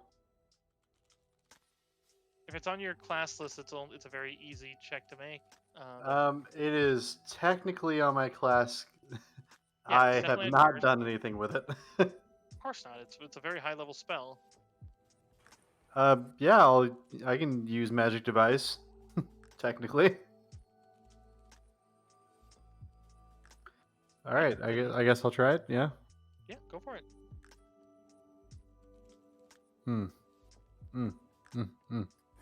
Not the best, but wasn't a one. It doesn't break the scroll, but it doesn't go off. You can try again. No, you cannot. Oh, You need someone else to Yeah. try. I mean, Dev could try. I can try. It is also on my spell list. Okay. Oh yeah. There you go. Hooray.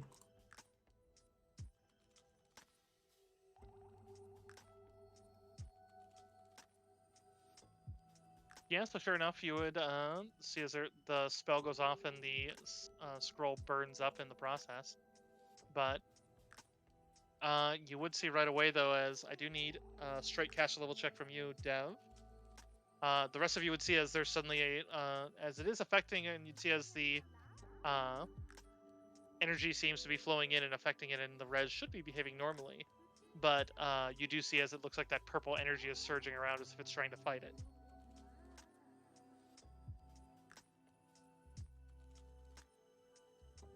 Could I don't know how this would work because I don't know like how accurate detect curses.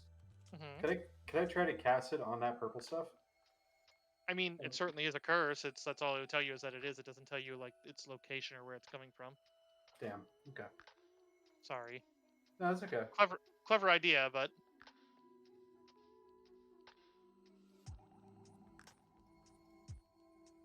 yeah. You would see as the energy itself, and Dev, you're able to kind of fight it back to the point that, yeah, sure enough, you force more of the energy you're casting in, as it seems like it was trying to fend a lot of it off. And it becomes clear that it definitely would have probably cost a fair bit of vitality out of whoever was resurrected. But sure enough, you do manage to breathe life back into the body as you'd suddenly hear her breathe, and you'd see as it seems like the purple flashes in her eyes seem to cease as the glow also ceases. As you'd realize there's just someone there that's just kind of breathing haggardly. Hello.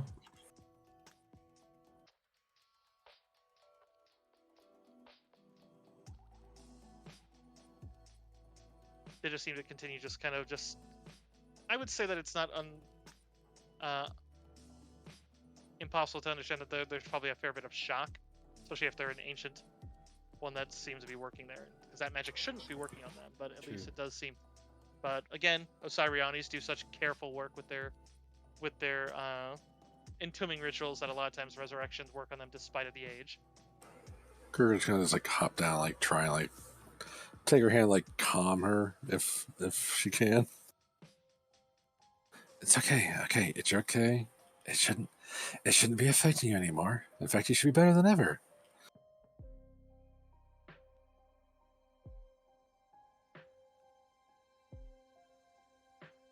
Yeah, actually, this might not do anything, but I figure thematically it makes sense. I'm going to lesser restoration on her. I'd imagine that removes some of the fatigue and such, but it won't get rid of. Yeah.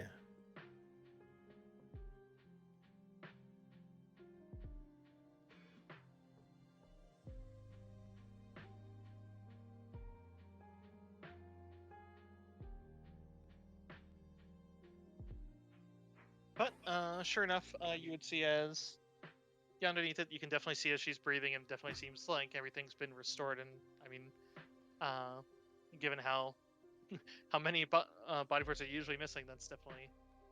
But there is a little bit of kind of purple energy that seems to still be lingering, like as it seems to be coming out of her breath, as it seems to have kind of infused her a bit. I would say even on any sort of like, without going too deep into any sort of examinations, you can definitely tell as it does seem like there's probably going to be an undead bent to her form, in certain ways. But basically, it's like, yeah, people that go through something like that are definitely going, especially rezzed in the midst of in this case, what would be a Ka surge, would be most likely afflicted. But Yeah. in any case, definitely doesn't seem like she's terribly afraid. Just seems like she's catching her breath. I would say definitely gives the aura of someone who's probably seen a fair bit of fights. Just kind of gives you a bit of a nod, and in an accented ancient Osiriani, just the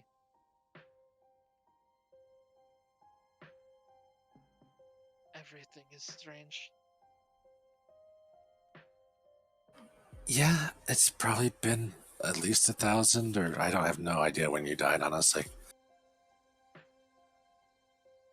You know, to which her eyes kind of, you can barely see them kind of where it's all kind of wrapped as she goes to try to pull it down, as you'd see a shaved head, but otherwise rather bright, kind of aquamarine eyes, but otherwise Grab a drink real quick. you'd see that in the way that her, like, you would see the corruption as some of it's pulled off, as it seems like some of the wrap doesn't even fully pull off, as it seems like it's the flesh underneath is still decrepit, but otherwise it seems like her body is fully functioning. It just seems like as if some of the mummy wrap has fused with her being. That's not great, but still better than where you were. That probably gets a little look from the eyes as she just kind of goes to pull down the other end again. Just that you shouldn't leave the realm of the dead once you are dead. But I thank you all the same. I mean, was Pharaoh that or yes, the Dark Pharaoh is trying to enslave the dead. that's not good? But I mean, yeah, it was that or desecrate your body. Who exactly is the Dark Pharaoh? Yeah, that's actually the more important question. You're right, Streak. Which she just kind of holds up both hands and just kind of, I don't know how else to describe him. A name? Know. I don't have it. Okay. In your time, was he alive? Do you know of him? Did he used to walk among you? Probably a little bit of frustration in her voice as she's just, I saw someone clad in the Pharaoh. I was certain of his stature.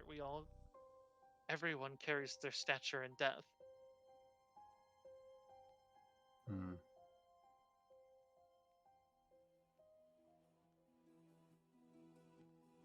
I don't know his name. That's fine. That's all right. You see as some of the people are moving through the auction house, trying to, as it seems like most things in the Canny Jackal seem to be calming down. However, you can hear the howls of rotten undead and screams of mortal fear echoing across the city, as it's clear that, yeah, the city's probably under siege. As this, I mean, there's probably undead all over. This is probably like well beyond even the festered sun. I don't know what to do next because that doesn't sound good out there.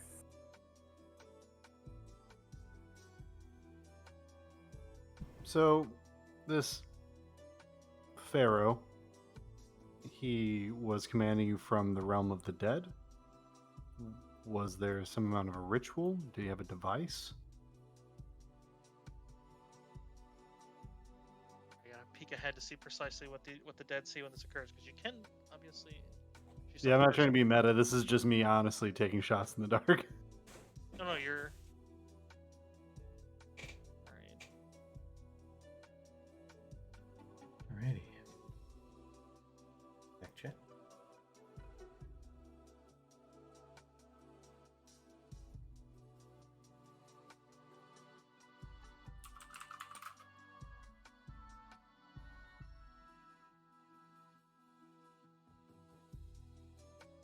Okay.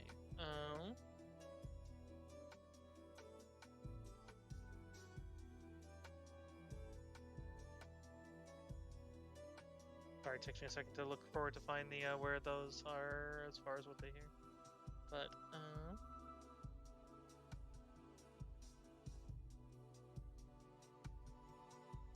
she saw his visage hanging in the sky as though it were masking the stars themselves. She was in the Valley of Death, and then suddenly she realized that she wasn't and was seeing it beyond, as she realized she was seeing from outside of her resting bed, which would be basically the kinder words for her tomb. But the stars went out in the shape of a pharaoh's head, which generally means the headdress, and she could see its eyes and its mouth between the stars. And then it began to speak and order an attack.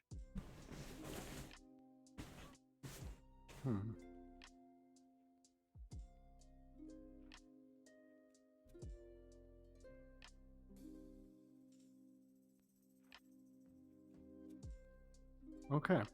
So That's intimidating. we have some kind of interdimensional pharaoh. Yeah, kind of. Fifth dimensional aliens.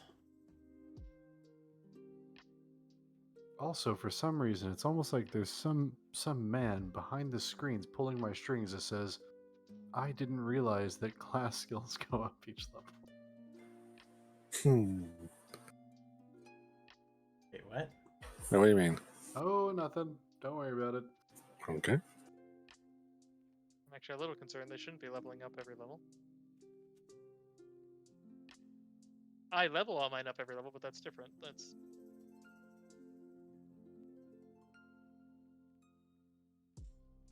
You haven't adjusted your skill points when you leveled up? Yep.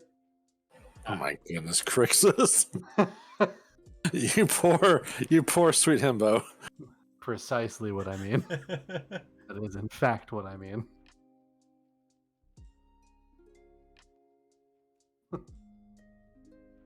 You like playing this in hard mode, don't you? I guess I really like playing Dark Souls and Pathfinder.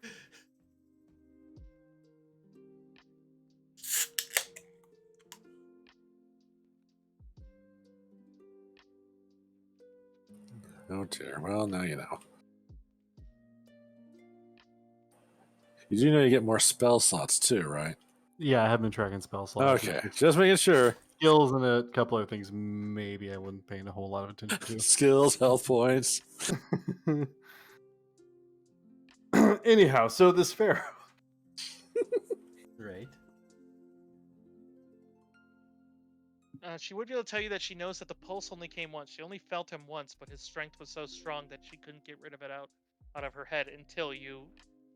Well, and she'd actually look at Dev, actually forced it out with the help of whatever that was you used. Action for you. That didn't force it out. That just made. That gave my mind sanity. Oh, okay. I guess the resurrection then.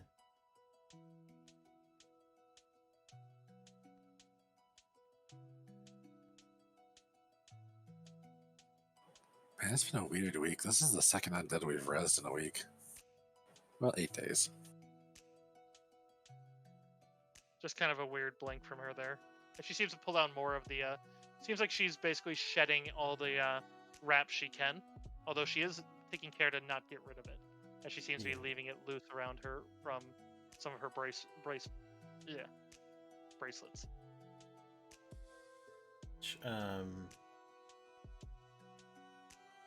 Don't have extra clothes that she can use. I'm sure there's some around here. If we had clothing on the list of things we're gonna sell. He just simply just says, "I don't need any, apart from maybe a." She reaches over to the. You'd see something. I mean, I would imagine anyone who has lived in the area, like Sarik, maybe a little bit of that's why we do this kind of mentality. As you'd see her go to the sarcophagus, and she seems to examine it, and she actually goes to the base of it, and you'd see as on the interior of it as she feels along and removes a secret compartment that seems to contain some of her grave goods. And you'd see as That she makes sense. she doesn't seem like a lot. It seems like there's a couple golden, like almost like medallions without chains, as well as some other jewelry that she seems to start putting on. Although she pauses and looks and picks up a little circlet and looks and just, I don't suppose there's a headdress of Bastet in here. There might be one around, but it belongs to someone, I'm sure. We weren't the one that found you, so I don't know what happened to any belongings that were in your tomb. He reaches in and pulls out some other jewelry and looks at it, and then simply holds it out to you and just if you find one, offer them these, and I would like the symbol of my goddess. Okay. Can do. I mean, we can just look around right now for it, see if it's here.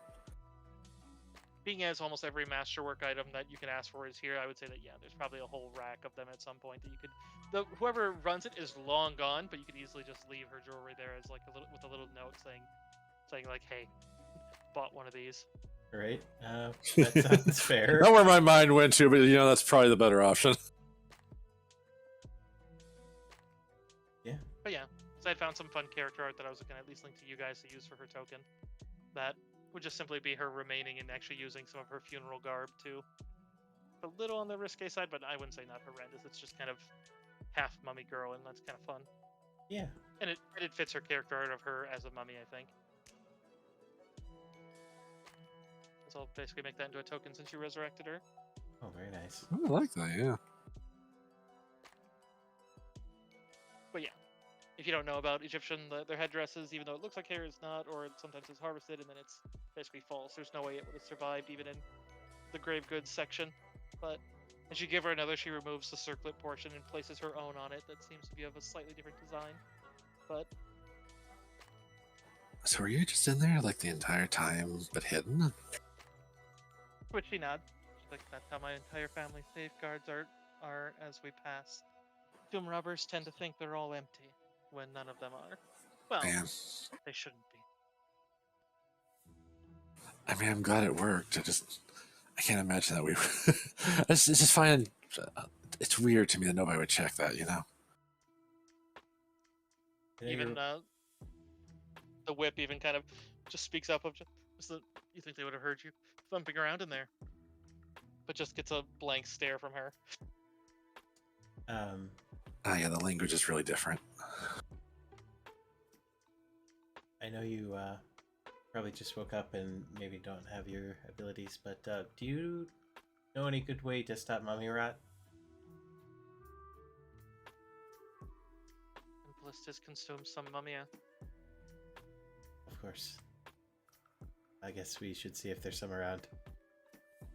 I told you to snort her. To that, you see as she actually walks back to her, like, yeah, because that's the thing is probably as she looks at the armor and sees his face, and she looks and just I take it times have changed, and that is seen as a poor choice. Yeah, I think it's considered a drug. And he says it's poisonous too. It can be bad. And she's like, and water can drown you. But you see as she's actually picking up, and as vile as it is, it's like she just seems to be gathering up what seems to be remainders from the interior or of her sarcophagus. And just simply, do you have a mortar and pestle? Let me see. Yeah, I would say I there's do no- actually, because I Nice. have an alchemist kit. There you go. Yeah, if you have an alchemist can offer to her, she could actually make that in Yeah, just I'll under just 10 minutes. offer it up to her. She would just make a single dose of Mumia. It's literally made of her undead self, which is a little creepy, but it would Should be be enough super effective. I forget the side effects of it, but it would basically stop it from progressing as long as the mummy is active. Okay. Could I potentially do a little bit of cheese, possibly? Yeah, what's up? Well, no wait. We already have the recipe on how to make that stuff, right? Like we know how to make it. Never mind. Okay. Mumia? Yeah. Yeah. Okay. Yeah. No, we're good. Well, I grew up with kobolds. I've eaten worse. Yeah, so give me a fort save decal.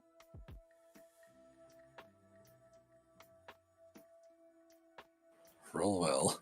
And let me know what the A big 7. big Oof. 7.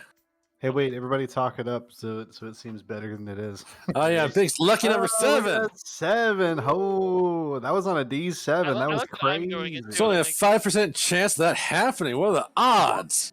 All right. 5 is less than 7. Let's go.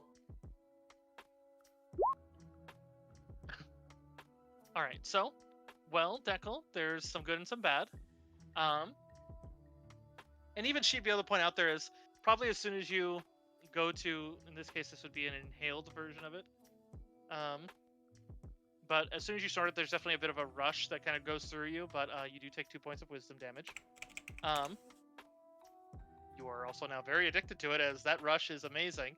But probably as soon as you kind of like give a little bit of a, or I should say, Deb gives a little bit of a kind of a shuddering gasp and kind of just definitely that kind of like, oh yeah, kind of. She just immediately grabs your cheeks and it's like, you will need to get over this before the week's up, or you may turn into an undead yourself. Okay. I mean, that's Well, probably fine. While this is active, hers is a bit similar to a lot of the things you're seeing from Osiren. Seems to be a little more potent. You do gain 2 temporary hit points. However, unlike the normal Mumia, this one is actually increasing your max cap, but I wouldn't put it on your max. Just basically, if you were ever at a point that you naturally heal and you're capped up, you will go back up to 2 above. And then you do get a +2 alchemical bonus on saving throws against spells and effects with the curse, disease, or fatigue descriptors. And then yeah, basically we got to roll a d20 if you don't get over the addiction, let alone if you take another dose. Does mean that that wisdom damage will not go away until you get over it. And then basically if you don't take one within 24 hours, you'll start to take severe penalties unless you get another dose or start to do the withdrawal process. But Is there anything we can do to like assist with like getting them unaddicted? remove disease takes it away right away. Remove disease? Very low level spell. 1 second. Yeah. I think I actually have that. It's like a level Nice. 1. I may deal with a certain fun drug in one of our other campaigns, so I'm well versed in how these work. Okay, I don't have that Indeed. slotted right now, but I do have access to it, so we just Yeah. got to go back home and then we Just can like, you know, square it like the Pharasmans would probably be able to get rid of it, no problem. Yeah, makes sense. away. Yeah. But I mean, they're probably going to be tapped out on healing again, just like they were during the Festered Sun, since this is much worse. But at the same time, a remove disease when you tell them, hey, we gave her Mumia to prevent her from, getting mummy rot. Yeah, it's like the lesser of 2 fates. Well, yeah, because mummy rot also stops you from being able to get healing. So it's like this one's definitely a lot lesser. So, but the Mumia does cure your mummy rot as long as the addiction lasts. Your mummy rot will come back with full force once it's gone, but you can cure it while you have Mumia. So basically, it just gives you a shield, and Alright, including that cure does include your healing. So So I can heal myself now? Yep. I'm going to cast a Cure Light on myself at least. probably as she's watching you do that, she does mutter a quiet apology in Ancient Osiriani. It's not your fault. She just kind of mutters, just that I wasn't even supposed to rise like this. I am not one of the denoted Tomb Guardians. I mean, it kind of sucks, but you'll get another chance at life, and then, when you die, you'll get to be dead again. least you're some kind of tomb garden, or I wouldn't be able to talk to you.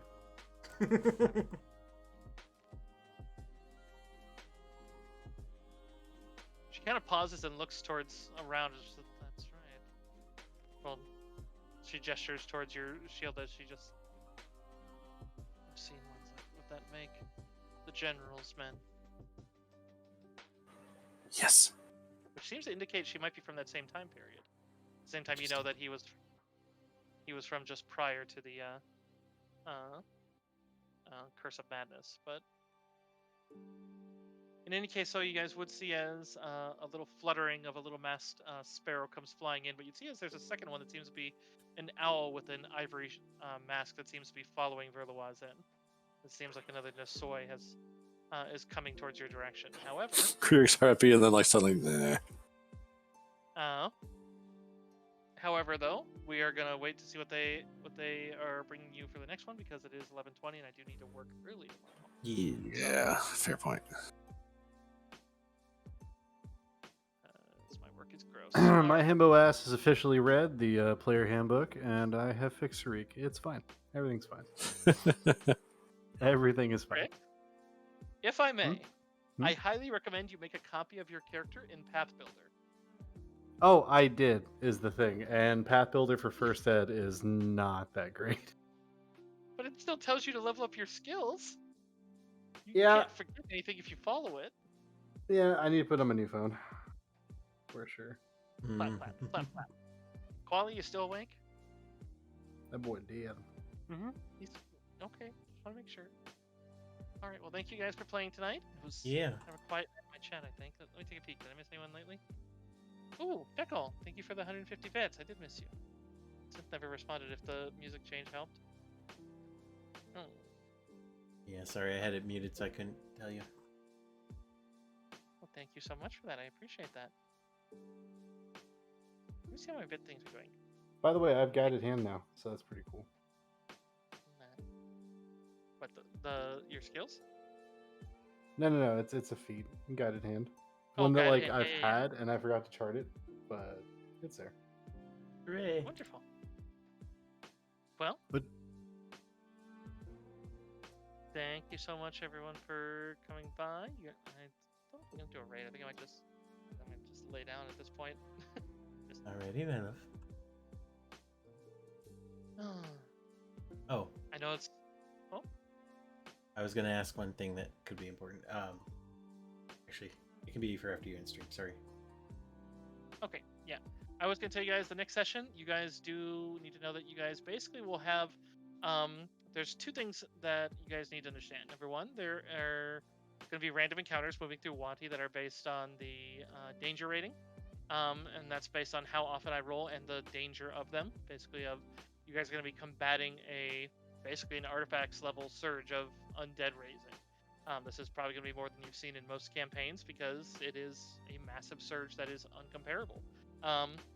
You will have, at this point, two little Pharasman Nosois who will help give you some direction, so you don't just have to go randomly, but there are going to be quite a few locations.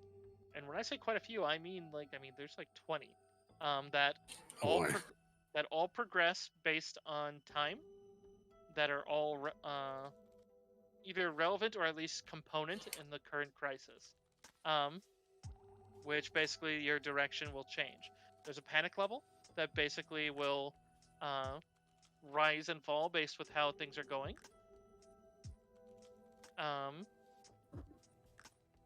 And then basically you guys are combating not only the undead, but then you're also going to be seeing like the city in siege. Most likely you're going to be seeing the Pharasman militant section and what they do in this case. I feel like spiritually, Lucy is going to get quite a bit of ammunition after seeing all this. Oh no. I just messaged to Deck. I was like, the second Lucy finds out about this happening, just like, I want whatever that is. What would? Oh, the necromantic pulse. Yeah, it's like if it's that powerful, like I want it. I was just more speaking the militant Pharasmans are Oh, likely yeah, going to yeah. call it a shit ton of psychopomps, where it's going to just be like, and psychopomps aren't exactly angels on high when they're here to fight. Not. When they're here to fight, they're pretty vicious. So Yeah, no, it's Lucy's dislike is not totally unfounded. Which Hmm. yeah, it's gonna be pretty nasty. But yeah, basically there is you got some help there, but you guys will have a little bit of a sandbox to go through. Um, and then how each thing goes. Let me see if the panic level is affected by this first one. I do know based on what parts of this first stage you rescued, you get some stuff. Because Here we basically go. Menya points out that yeah, his new armor shop, he is certainly going to, as soon as he can, if he can make his, in thanks for you saving him, he's certainly going to get you a reward as soon as he can make his way to the shop, as he knows exactly what he's going to give you. And then, obviously, discounts for life, as he's just kind of talking up a storm. And even kind of looks over at, Amajawit, and just kind of like, and you too, because ancient Osiriani girl, why not? And she just kind of looks at him blankly as she does not speak Osiriani, and just, Yeah, we're gonna get the girl like some sort of translation thing. Unfortunately, the two initial workers didn't get rescued, so that reward doesn't occur. Yeah. Ah. Okay, no. But that one occurs. You guys did rescue the guards, which does mean you'll get something there, but that will occur when the panic level drops. Okay. And then you did save, or effectively, I mean, you effectively slayed the mummy. Which does mean the 4 daggers who are here do decide that as much as they tried to fight the undead, you guys were much more effective at it. So they would say that they're going to try to help everyone they can, but they're going to try to retire from, like, they're going to join the civilians and just kind of serve as civilian guards, because obviously if any of the gear that we'd been collecting to go adventuring will help you, we'd rather it goes in your hands, as they'd basically be offering you a magical dagger as well as a collection of scrolls. Nice.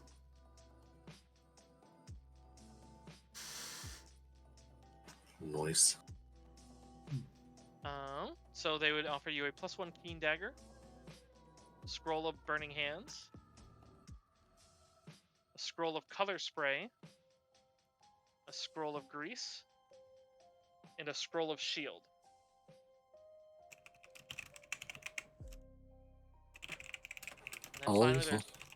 there's one last thing that will, well, no, anyways. The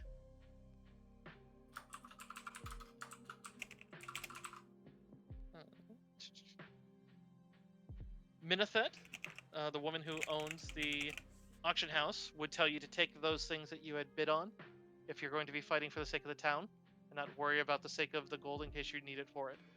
We'll square up after everything is done, assuming you survive. Nice. Hooray! Burning robes for Koala. Everyone else's stuff too. Shields should be helpful. Yeah, I had a question about this tankard. You said it can stick upside down and stuff, right? Correct. Can I carry my weight? I mean, it has the strength of 18, so take that as you will. So look at what Okay. the strength of 18 can carry, and then that'll tell you.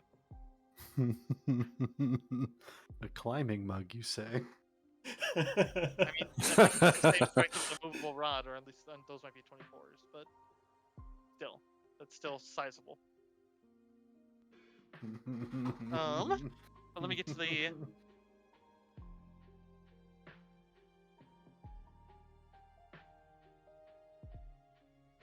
Alright, Real so- rockets for 8,000 rounds. Or pounds.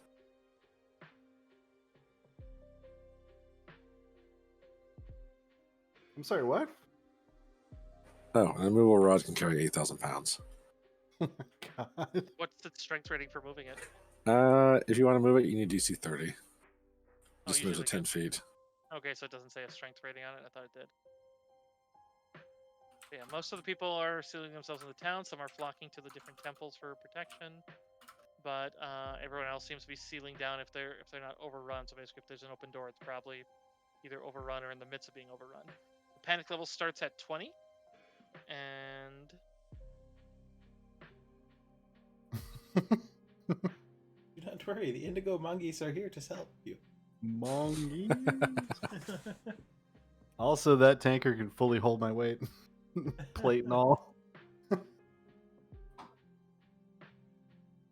Yeah, and whenever you travel anywhere in Wati, then I have to roll based on the encounter rating and how many you're getting. So you may, basically, when it goes lower, you start skipping like every other one, and then when it goes really low, even more. Or if it goes up, if it can go up, then you may be getting 2 every travel, which obviously means that it's going to deplete your resources very fast in order to fight it.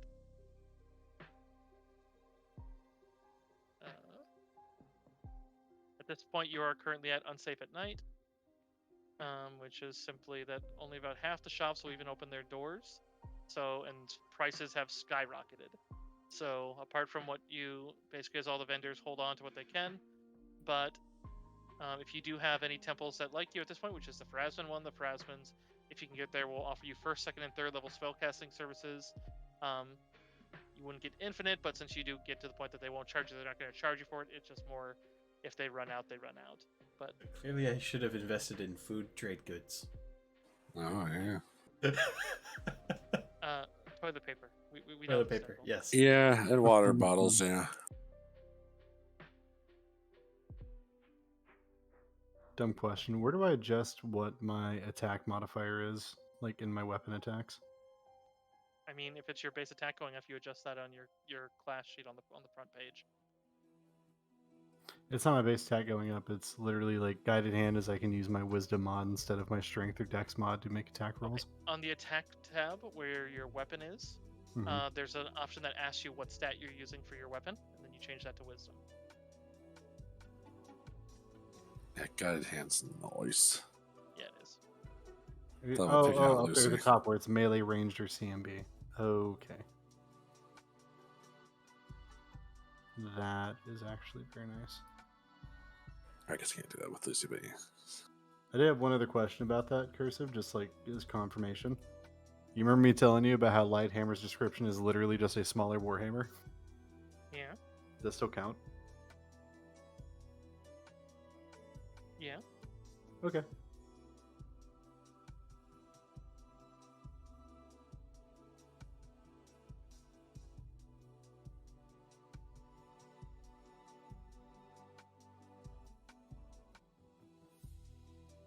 Okay, so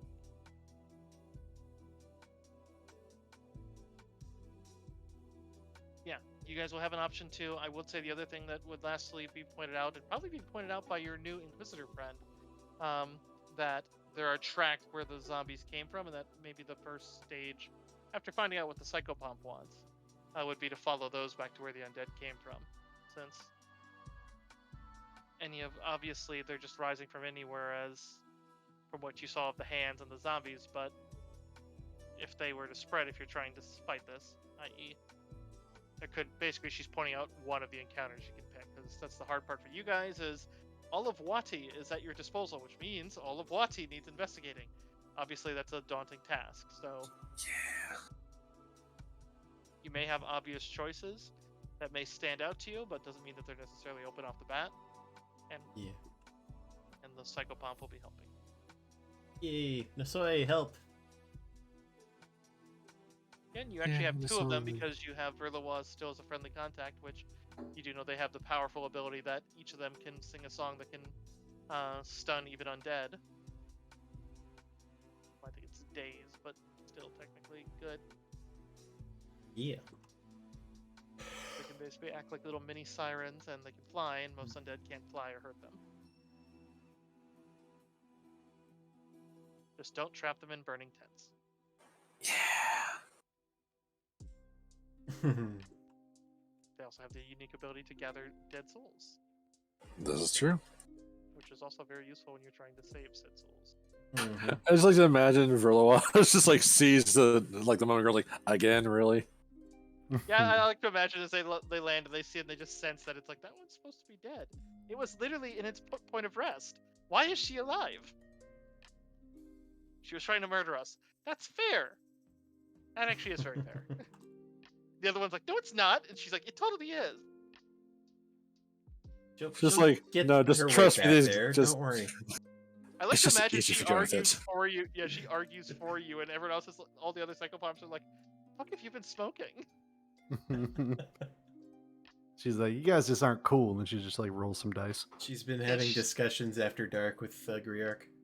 And she's just been hanging out with you guys, and like when you guys go Mongeese, she's out in a tree out way in the back, and she's acting like those crows in the Rick and Morty episode where they put their Mongeese. wings up whenever he put his hands up when he was doing the Rick and Two Crows 10 seasons, and the crows would put their wings up. That was her. You guys just didn't know it. She was in the tree watching you guys. Griark has just been slowly radicalizing Verlois.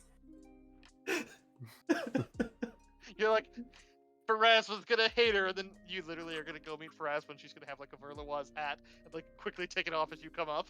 Like Verlois is the coolest character.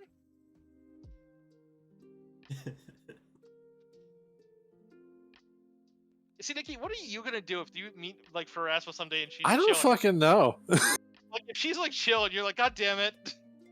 I imagine Lucius gonna be pissed about that because like, oh, I'm not even important enough to be angry at. Okay, cool. What? I was just saying you as in Nikki. Oh, me? I have no fucking idea. You, like come to a campaign and like you meet Pharasma and she's chill and like I know there are certain NPCs. I mean, that it depends on like, who I'm playing. and like I like this NPC, and then it's like I just imagine there's gonna be like a disconnect somewhere. I mean, it depends on who I'm playing. You know, not every character of mine hates Pharasma. Chav doesn't hate Pharasma. She just thinks she's kind of a bummer. Doesn't hate her, just doesn't like her. It's kind of like, yeah, I don't think the right Shin, but whatever. It's Lucy that really fucking hates her. Griark's just kind of like got a lot of like that in her head. She literally saved Lucy's dad. Yeah, well, you know. Anyways, My lovely chat. Have a wonderful rest of your day. Oh my god, I gained 2 more viewers from us just bullshitting here. What are you Yee. doing? I Hi mean, people. I love you. But Hello, viewers. we should bullshit about Pathfinder stream more often. I mean, I would that love is a to. fun thing. I work in the morning. But yes, we That should do sounds true. chat streams. Which we will be doing more of. I know I talked about it last week. I'm going to talk about it again, you nerds. It's like, but I mean, I'm literally a week away now at this point. I have Saturday and then pretty much every day next week, apart from Monday and Friday, that I'm going to be working. But then I will have a lot more time for my stream, which will be all devoted to you guys. There's a schedule, probably being 10 to 5 every day. That's not a game day, and then hopefully get site stuff going again, depending if that stuff rolls out again. That'll be cool. Anyhow, Yes. My chat, have a great night, and thank you very much to Cursive for running the game for us. Thank you. support. Glad you guys had fun. Everyone in chat,